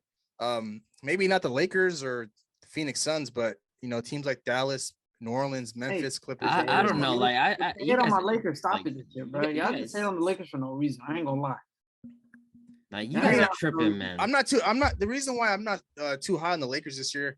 I understand they have one of the best duos in the league with LeBron and AD, but adding Russell Westbrook into that, of course, you guys know I'm not high on that guy. Trust in Darvin Ham, man. He's gonna be a good coach this year. And like the guys you guys added in the offseason, just list the names off the top Lonnie of my Walker, head. Lonnie Walker, Patrick Beverly, Juan Toscano Anderson, Dennis Schroeder, and they added this one guy off the Bulls. I forgot his name. I think his name is. They have guys like they still have guys like Troy Brown Jr. and Damian there we Jones. go, Troy Brown Jr. Like Kendrick Nunn back this year, baby. Like you guys didn't really go out in the offseason and get and better this roster. It still has the same problems as it did last year. And I felt like last year was due to age and injuries, but we had some old people on that bench. This year, I feel like we got some young guys on the bench that can be a little different. Kendrick comes back healthy. Even with LeBron and AD healthy, you still have a problem at your starting point guard position with Russell Westbrook. You still have a shooting problem. Abdi's laughing like he don't got stock in Westbrook coming back this year. You don't have he didn't surround LeBron with shooters. Like I'm a Westbrook believer, man. Like when a LeBron James led team, the one thing you got to have is shooters all around him, and you surrounded him with Juan Toscano Anderson and Troy Brown Jr. and Russell Westbrook. You forgot Austin Reeves. Yeah, Austin Reeves. Like he's I was gonna be gonna say- he's I was gonna be gonna the say, starter. Austin on Reeves was opening kind of night. hoping in that preseason game against the Warriors.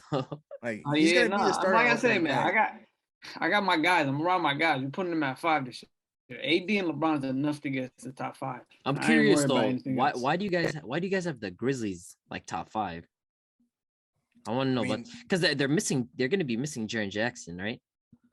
for a little bit, but Yeah. I I mean feel like even last year though, that team was a plug and play. Like even with Ja injured a little bit Well, I mean last year. that's their DPOY candidate right there, Jaren Jackson. That's their defensive anchor essentially. Like, Yeah. but at the same time, like I also wanted to put the Grizzlies top 5 just because, like, with this team, like they took out Ja and they're still a good team. That's And what I'm saying. but at the same time, they did lose some depth. They lost Cal Anderson and they lost DeAnthony Milton, and it's just like I don't. Anderson, you can find a faster snow than that guy. I No, promise chill. you. That's Find a a faster little snow small than for that it off the bench, but like they lost DeAnthony Milton, Kyle Who they Anderson, and drafted then this year's draft though? They picked a solid player up in this they draft. picked up that like 6'6" power forward. Oh, I big forgot boy. his name. Big yeah, Oh big, no, I messed with big that guy. That's forward. an exact Randolph right there. boy. Yeah, I mean, I don't know. Memphis though, for me, I feel like the team was very good, very well coached team last year. Very well coached team, and like I said, they missed Ja, their best player, one of the best point guards in the league. They missed him for what, 22 games, 23 games, if I'm not too sure. 25 if anything. I think. 25. Yeah, They won how much? Was it like 19 or 20? They won. like 20 and Without 5. him, they went on like a 21 to like 3 run without him. Yeah, so I feel like, hey, it's a plug and play team. Like you miss JJ, he comes back, but I feel like they get those wins, they cruise to top 4 in the West. But I don't know. I have the Wolves top 5, man. Man, I mean, it's for I have the Memphis Grizzlies being top 4 for the same exact reasons you have the Wolves being top 4, top 5.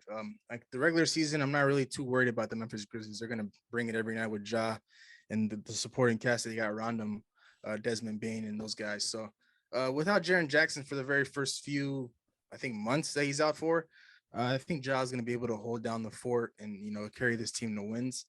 But if Jaren Jackson's not able to come back, it's gonna be a big problem for them. But I just feel like within those first couple months in the start of the season, Memphis they'll be just fine. But I don't know. Like Gobert to me, like, don't get me wrong, I'm far from a Gobert believer, but like the guy's a regular season player as it gets. And so how's it though? But like the spacing will go bare. I mean, Towns is going to be essentially a 4, and we know Towns can shoot the rock off. Like the guy's one of the best shooters. Period. We don't need him to do that when you're 7 feet. It's good. No, he's no longer the 7-footer. Like in reality, in this team, it's Gobert.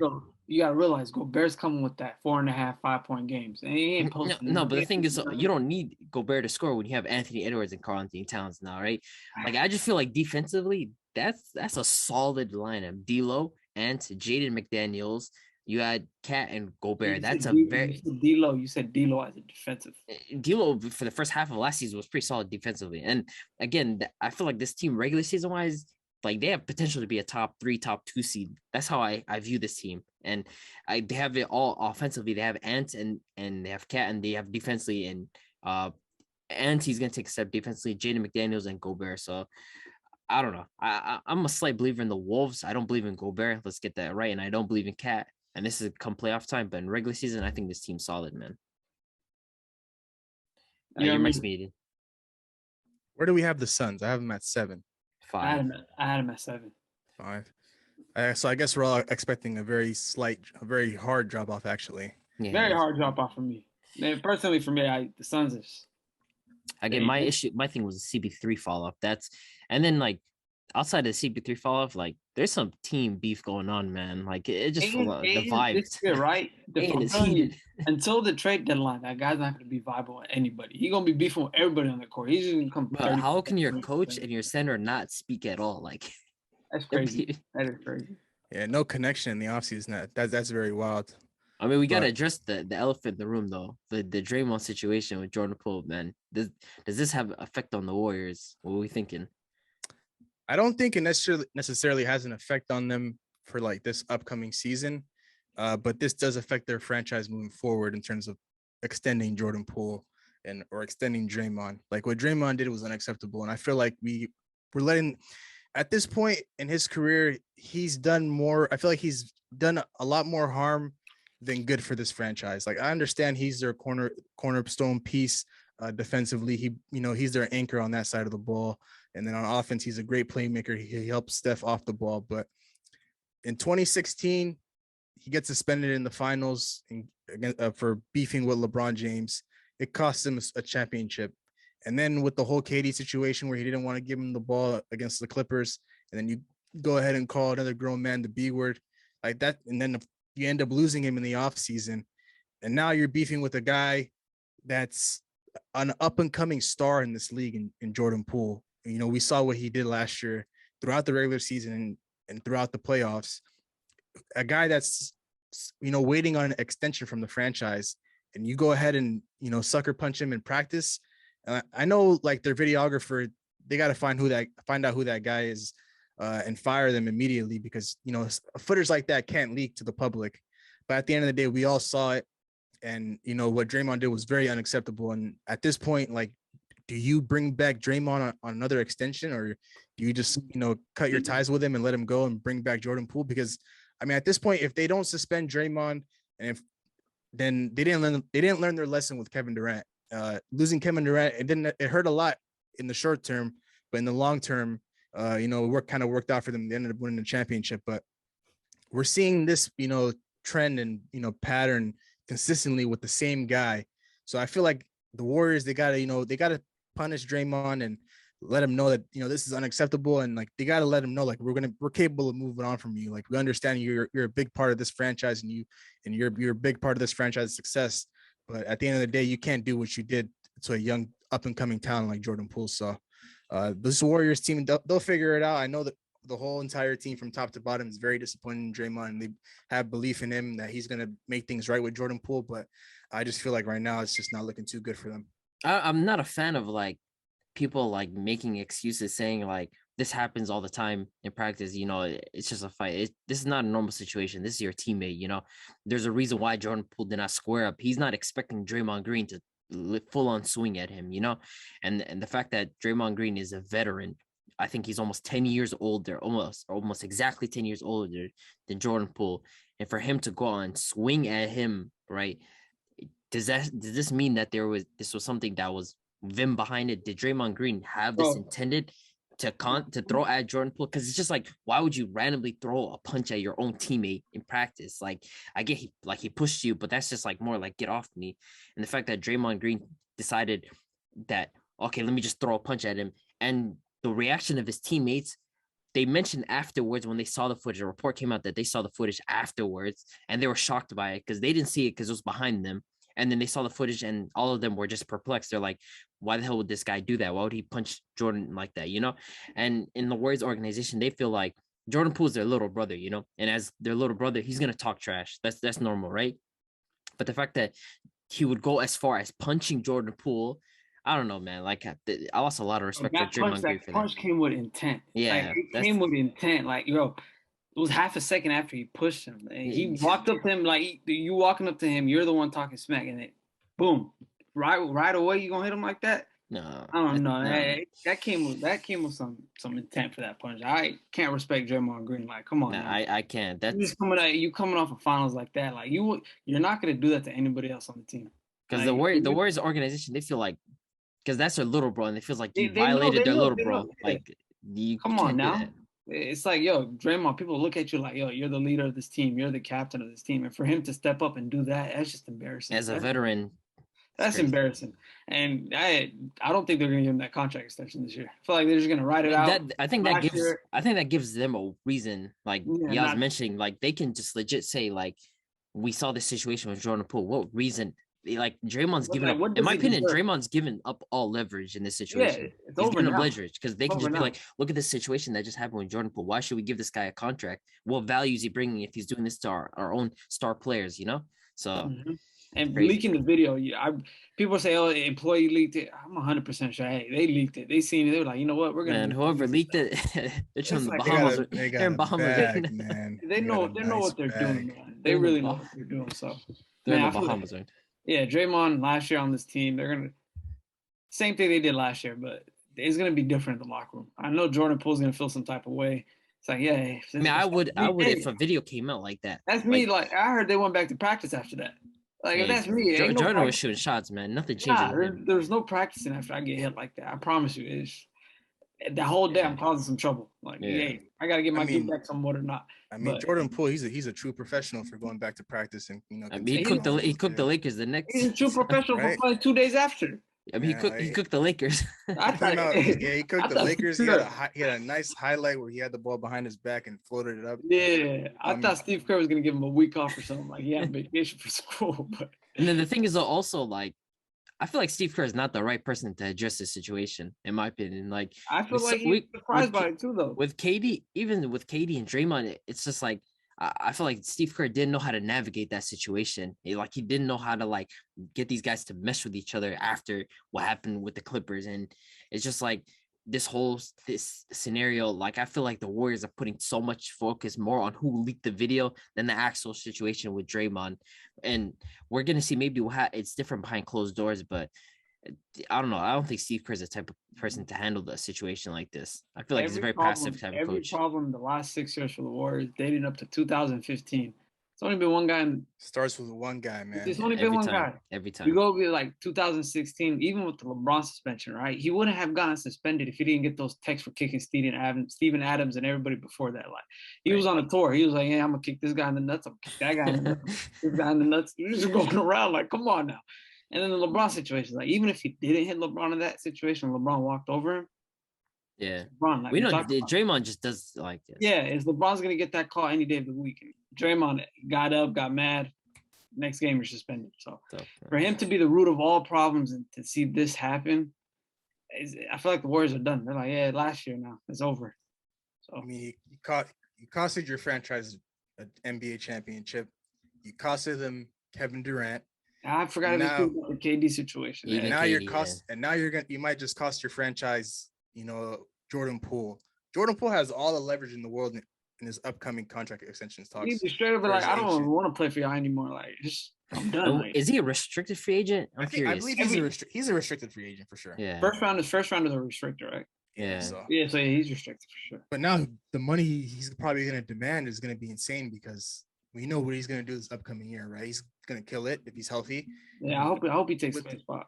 With this whole situation going on with the team, with him and Draymond, it only just ups his stock and ups his money. So Draymond Green, I just feel like if they don't, do anything to him in terms of suspension or, having him sit out practices and stuff like that. I know he said he was going to leave the team, but that's just not enough. I feel like if they don't do anything to, let the team know, like, hey, It's unacceptable. This is unacceptable, and doesn't matter who it is, even if it's Steph Curry, we have your back. You trust us, and we're gonna do what's best for you. We're gonna do right by you. Then they obviously didn't learn a lesson with Kevin Durant. So I'm hoping this isn't necessarily. I don't think it'll necessarily hurt the Warriors team in terms of what they're gonna do this upcoming year. I still feel like with Steph Curry being their true leader, I have no problem with them working it out on the court. Off the court stuff, it's just going to be tough. Their friendship is definitely done. In the gutter, for sure. I know Draymond said that he's going to do whatever in his power to, mend that relationship. But I just feel like that ship has sailed, especially when you throw a punch like that. But we'll go ahead and move on to the last. I wanted to speak though, but everybody had the Nuggets and Clippers top two teams. The two teams getting the injuries back. They get Kawhi back. Like we didn't speak about it. I feel like the reason why we kind of have the Nuggets is number one is because like they're still competitive without their two guys in MPJ and Jamal Murray, and like getting them back, and you have the reigning MVP, back-to-back MVP. That's just another boost to your team, and then the additions in the offseason, picking up Bruce Brown and KCP, and they already had guys like Aaron Gordon, and then another leap from Bones Highland. I just feel like this team like is primed to be the number one seed, and the Clippers like. I can see why y'all would have the Warriors above them just because the Clippers are known for load management. That's just who they are. Like Kawhi is just going to rest a lot of games. PG is going to play, but again, they're going to be in load management. But I have the Clippers here just because, I mean, that pairing is just crazy to me. And John Wall looks good in preseason. Even their depth on the team, though. The depth is crazy. The depth is crazy, man. Yeah, so. They have the best depth in the league, but the only reason why I have them at number 3 is just simply because of what Abdi said. Just load management with Kawhi Leonard. They don't really care what happens throughout the regular season. They know the only thing that matters for this franchise right now is what they do in the playoffs. And they know without Kawhi Leonard, their success is, and it's not going to be great. So I just feel like they're just going to coast to the regular season, but they'll still be a good enough team to secure a top 3 spot because they have the best depth in the league, and they still have guys like Paul George on that roster. And the Nuggets, it's just simply because they're getting all their guys back healthy. They were, Jokic was still top 3 even without guys like Michael Porter and Jamal Murray. So with those guys back healthy and with all the acquisitions that they made in the offseason, getting guys like Bruce Brown, they got somebody else, KCP via trade. I mean, those guys are just going to bring it every night in the regular season, and they're a very, very deadly team in the playoffs too. So that's definitely one team that nobody should ever sleep on and think like, oh, they're just a regular season team. Everything y'all said, I agree with right there. That's facts. But we'll go ahead and move on to 11 through 15 now. This one should be pretty easy. Kings, Rockets. Wait, Kings at 11 or Kings at 15? 11. Okay. Kings, Rockets, Thunder, Jazz, Spurs. I feel like we definitely have the Spurs last. We have to have the Spurs last. Kings, Rockets, Jazz. Thunder, Jazz, Spurs. Jazz, OKC, Bay. Yeah, I mean, yeah. Spurs last. So yeah, we got the same. I actually got Houston being the 11th seed, and then I have the Kings at 12, Spurs at 13, OKC 14, and Utah at 15. I think Utah is going to be the worst team in the NBA this upcoming year. I mean, like I feel like the Kings and the Rockets' philosophy coming to the season is a little bit different. Like I feel like the Kings see themselves as a playing team. The Rockets still see themselves as like a losing team. I feel like the Rockets gonna come and try to take everybody. I don't know. I feel like they stocked up on a lot of draft picks these last couple of years. They got some phenomenal players. I mean, they're smiling at Wembanyama, man. At the same time, though, they got some phenomenal players on that team. They do. It's like you got Jabari Smith, you got Tyreek Easton, you got Kevin Porter Jr., you got Jalen Green. They got some young players that want to play basketball, and they look good in the preseason. Yeah, so they've been hooping. For them, I have the Kings just because I feel like the Kings are like they're trying to be a playing team badly. Like they have Fox, they have Sabonis, they have Davion Mitchell, and they have Keegan Murray, who's just gonna be automatic. And they picked right off the bat. They picked Mike Brown as a coach, right? Yes, I feel like it's like a sneaky playing team right there. Like they're because I had the Blazers at 10, and I feel like these guys gonna be 11. Blazers are nice. I feel like the Blazers only are reason solid. Blazers are 10 is because the other teams are just much better. Blazers are not solid. Let's not. They're not bad. We have a Dame hater here, so obviously he's gonna say. It's not even just being a hater. I mean, at the end of the day, his roster's not the nicest. They have a nice backcourt. They have Jeremy Grant. I like the roster house built. Nurse, nice center. Jeremy Grant, I feel like he's a solid player in the starting lineup with a good team. And then the backcourt, it was Anthony Simmons and Dame. Yeah, Simons and Dame. Drafted Shaedon Sharpe. So we'll see what Portland, but Kings, they got an okay roster, but yeah, for me, I got them at 11. I feel like the Rockets, though, it's gonna be half and half. One time it might be going down the tank, and then the other time it's just fun. They just have a lot of talent. That's why I got them at 11. It's just Jalen Green and Kevin Porter Jr. Those two guys, they looked great last year, and they're gonna look amazing this upcoming year as well. I feel like Jalen Green's gonna take that next step, and Kevin Porter Jr. I feel like him and Jalen Green, they're starting to figure out how they're gonna work off each other. Kevin Porter Jr. with this preseason, like he's been solid, man. Hey, I'm a fan of that guy, man. I love that guy's game. I ain't gonna lie to you. He's filthy. I can honestly see why the Kings would be a number 11 for you guys, being a sneaky playing team, of course. But I think we all can agree that the teams like the Thunder, the Spurs, and the Jazz, those three teams, they're not playing to win. They're just playing for victory. They're playing for a win by So, but I think that wraps up our standing predictions. You guys think so? Yeah. I think we're solid on that. Let's go ahead and move on to our player stocks. Who do we have stocks in this year? I'm gonna say this guy first because I know you're gonna say him after. It's Colin Sexton. I have this guy as one of my stocks because I just feel like he's getting underrated as a scorer, man. And now he's gonna be the number one option for this Jazz team. Obviously, we're aware they're not gonna win that many games because of the lack of talent. But this guy is just, when we talk about bucket getters, this guy is legit a bucket getter. Last time we seen him healthy, he averaged 24 on 47% from the field. Can just score in a variety of ways, all three levels. And I feel like he's getting underrated, and he's going to be on a team where he's going to be getting a lot of the shots, and he's going to be probably putting up 25, 26 possibly a night. So we've seen that with the Cavs and a losing record. Like, I don't want to see that. But that's not his fault though. Like, it isn't. So I wouldn't be excited to watch that. Though, I am. I'm excited because I want to. He's gonna do that though. He's gonna do that again. I want to see him. I want to see him average 25, 26, sneaky, make an all-star maybe. That's what I He's hope not, for he's him. not making All-Star. Little sneaky all-star. Hope he steals a spot, As but a 15 seed. they're gonna be losing games, so it's As tough a for him. 15 seed. 14. It's going to be a very, very tough case for him to make that All-Star But spot. yeah, But I'm invested in Colin Sexton, man. I just love his game so much. So Yeah, so I got a couple players. Jalen Green, Kate Cunningham, Anthony Simmons. Who else I can add to the list? Kevin Porter Jr. Y'all consider him a young star as well? I mean, you used up all your money.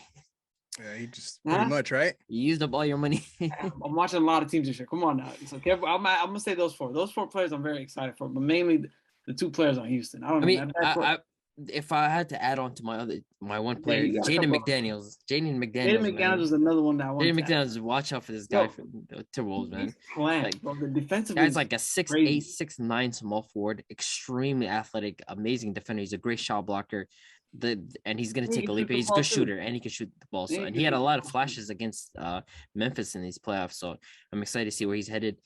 This other guy that I have, Jalen Brunson, man, I'm invested in him. I told you I'm a sneaky believer in the Knicks, man, and Julius Randle. Do not sleep on Julius Randle, but Hey. the guy I'm investing in, Jalen Brunson. Oh, like this guy, he's legit. He's a short point guard, but he's one of the best finishers in the league at guy for his height, man. Just such a smooth game. High IQ point guard. He can shoot the ball. I just like his play style, and I feel like the Knicks are going to be a little sneaky, like 11th, 10th seed. So I'm excited to see where they're headed. He's very small, but he's very physical, though. Yeah, right? he's a very strong, very physical, yeah, very physical point guard. Like we've seen him. he pulls up guy. He pulls up guy. He bullies Yeah, other he guards. bullies So people, you know. So I yeah. can see it with him. So but Brunson, McDaniels, and Sexton for me. nah, Jalen Green and Kevin Porter Jr. I'm very excited for those two guys. I ain't gonna lie. But Kate Cunningham too. Feel like he's gonna take that next step with the Pistons, man. They got a nice roster, so we'll see what happens. I'll go ahead and list off my four players that I got as for my stocks this upcoming year. One being Jalen Green, two being Moses Moody, three being RJ Barrett, and my fourth one is the Chicago Bulls, Ayo Dosunmu. But I want to talk about Jalen Green. I feel like if out of all those four players, I feel like he's my best stock for this upcoming year. Last year, he ended off the year on a tremendous run. He had about 7 games where he averaged 29 points, 48% from the field, and 45% from 3 on 12 attempts. And the very last game of the year, he dropped 41. He averaged 17 points per game on 42% shooting and 34% from 3. But I feel like he figured out his game towards the end of the season. The second half, he took off. The second half of the year, he really just took off, and he really started to figure out his role on this team. And they just basically let him loose and let him do his thing. And I feel like for him, the sky's the limit. I predicted that he was going to be the best rookie out of his class. Unfortunately, he didn't walk away with that Rookie of the Year award, but I still believe he's a talented player. So I'm expecting him to maybe average around somewhere between 20 to 22 points this upcoming year on better shooting. And Moses Moody, another guy I'm very high on. I know last year he didn't get a lot of minutes, but I feel like this upcoming year there's a lot of minutes for him.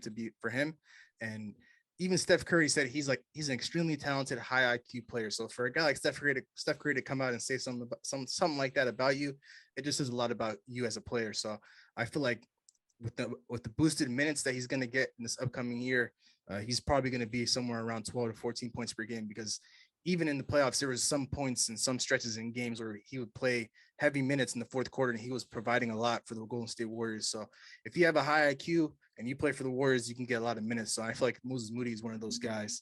And RJ Barrett, I feel like he can be a sneaky all-star this upcoming year, because I feel like ever since his rookie year, he's been getting better and better. 14 points per game his rookie year, 17 the next, and last year he capped it off with 20.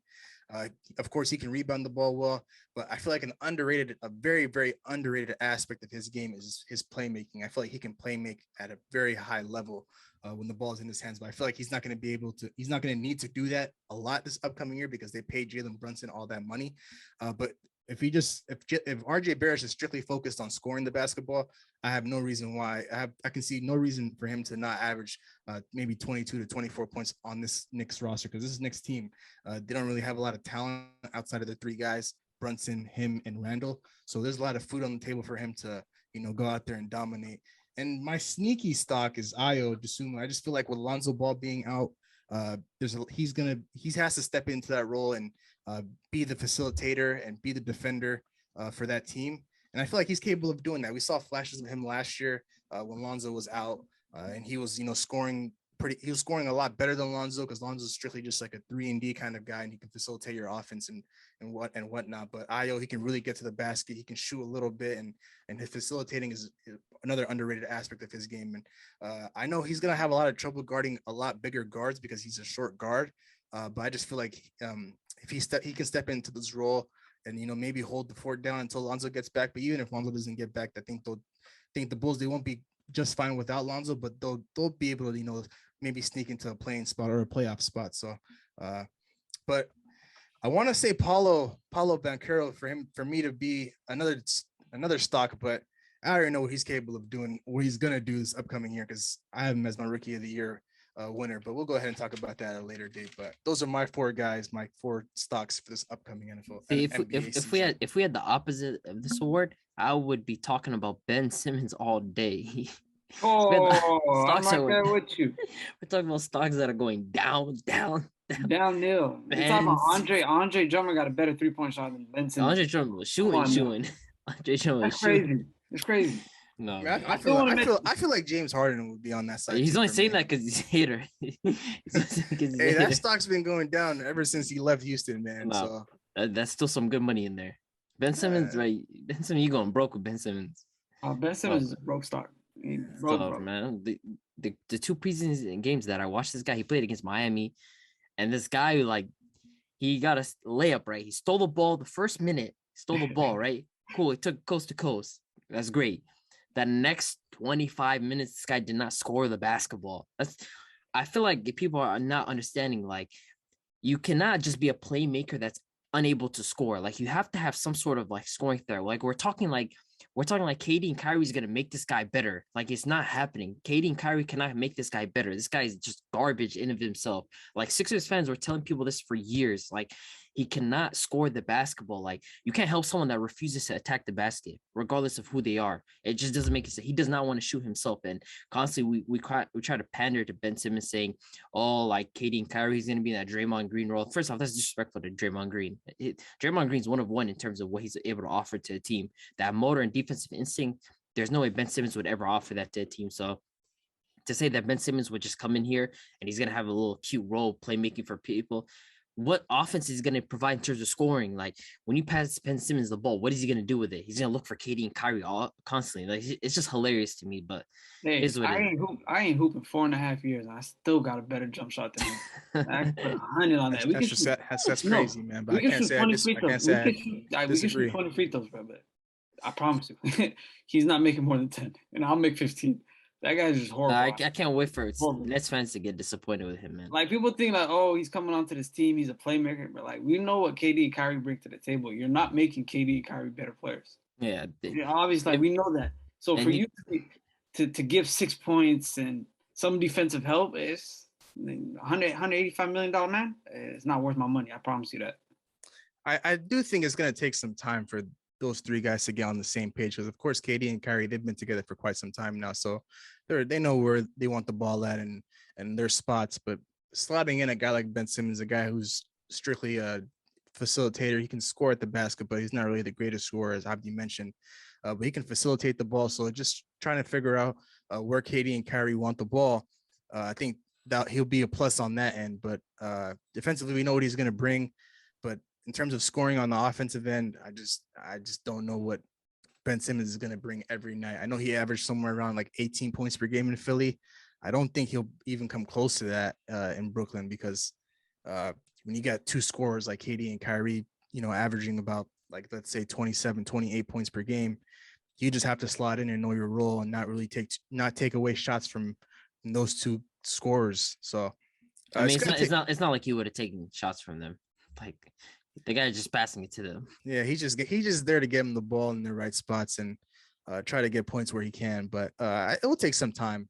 But I just feel like, going back to my stock, I feel like I know I wasn't high on the Knicks in our last episode, but I feel like if the Knicks are going to be a team contending for a playoff spot or a playing spot, I think RJ Barrett's the guy that's going to lead the way for them. I feel like if I'm expecting him to take that next step on this team, a very like a non-talented team outside of the 3 guys.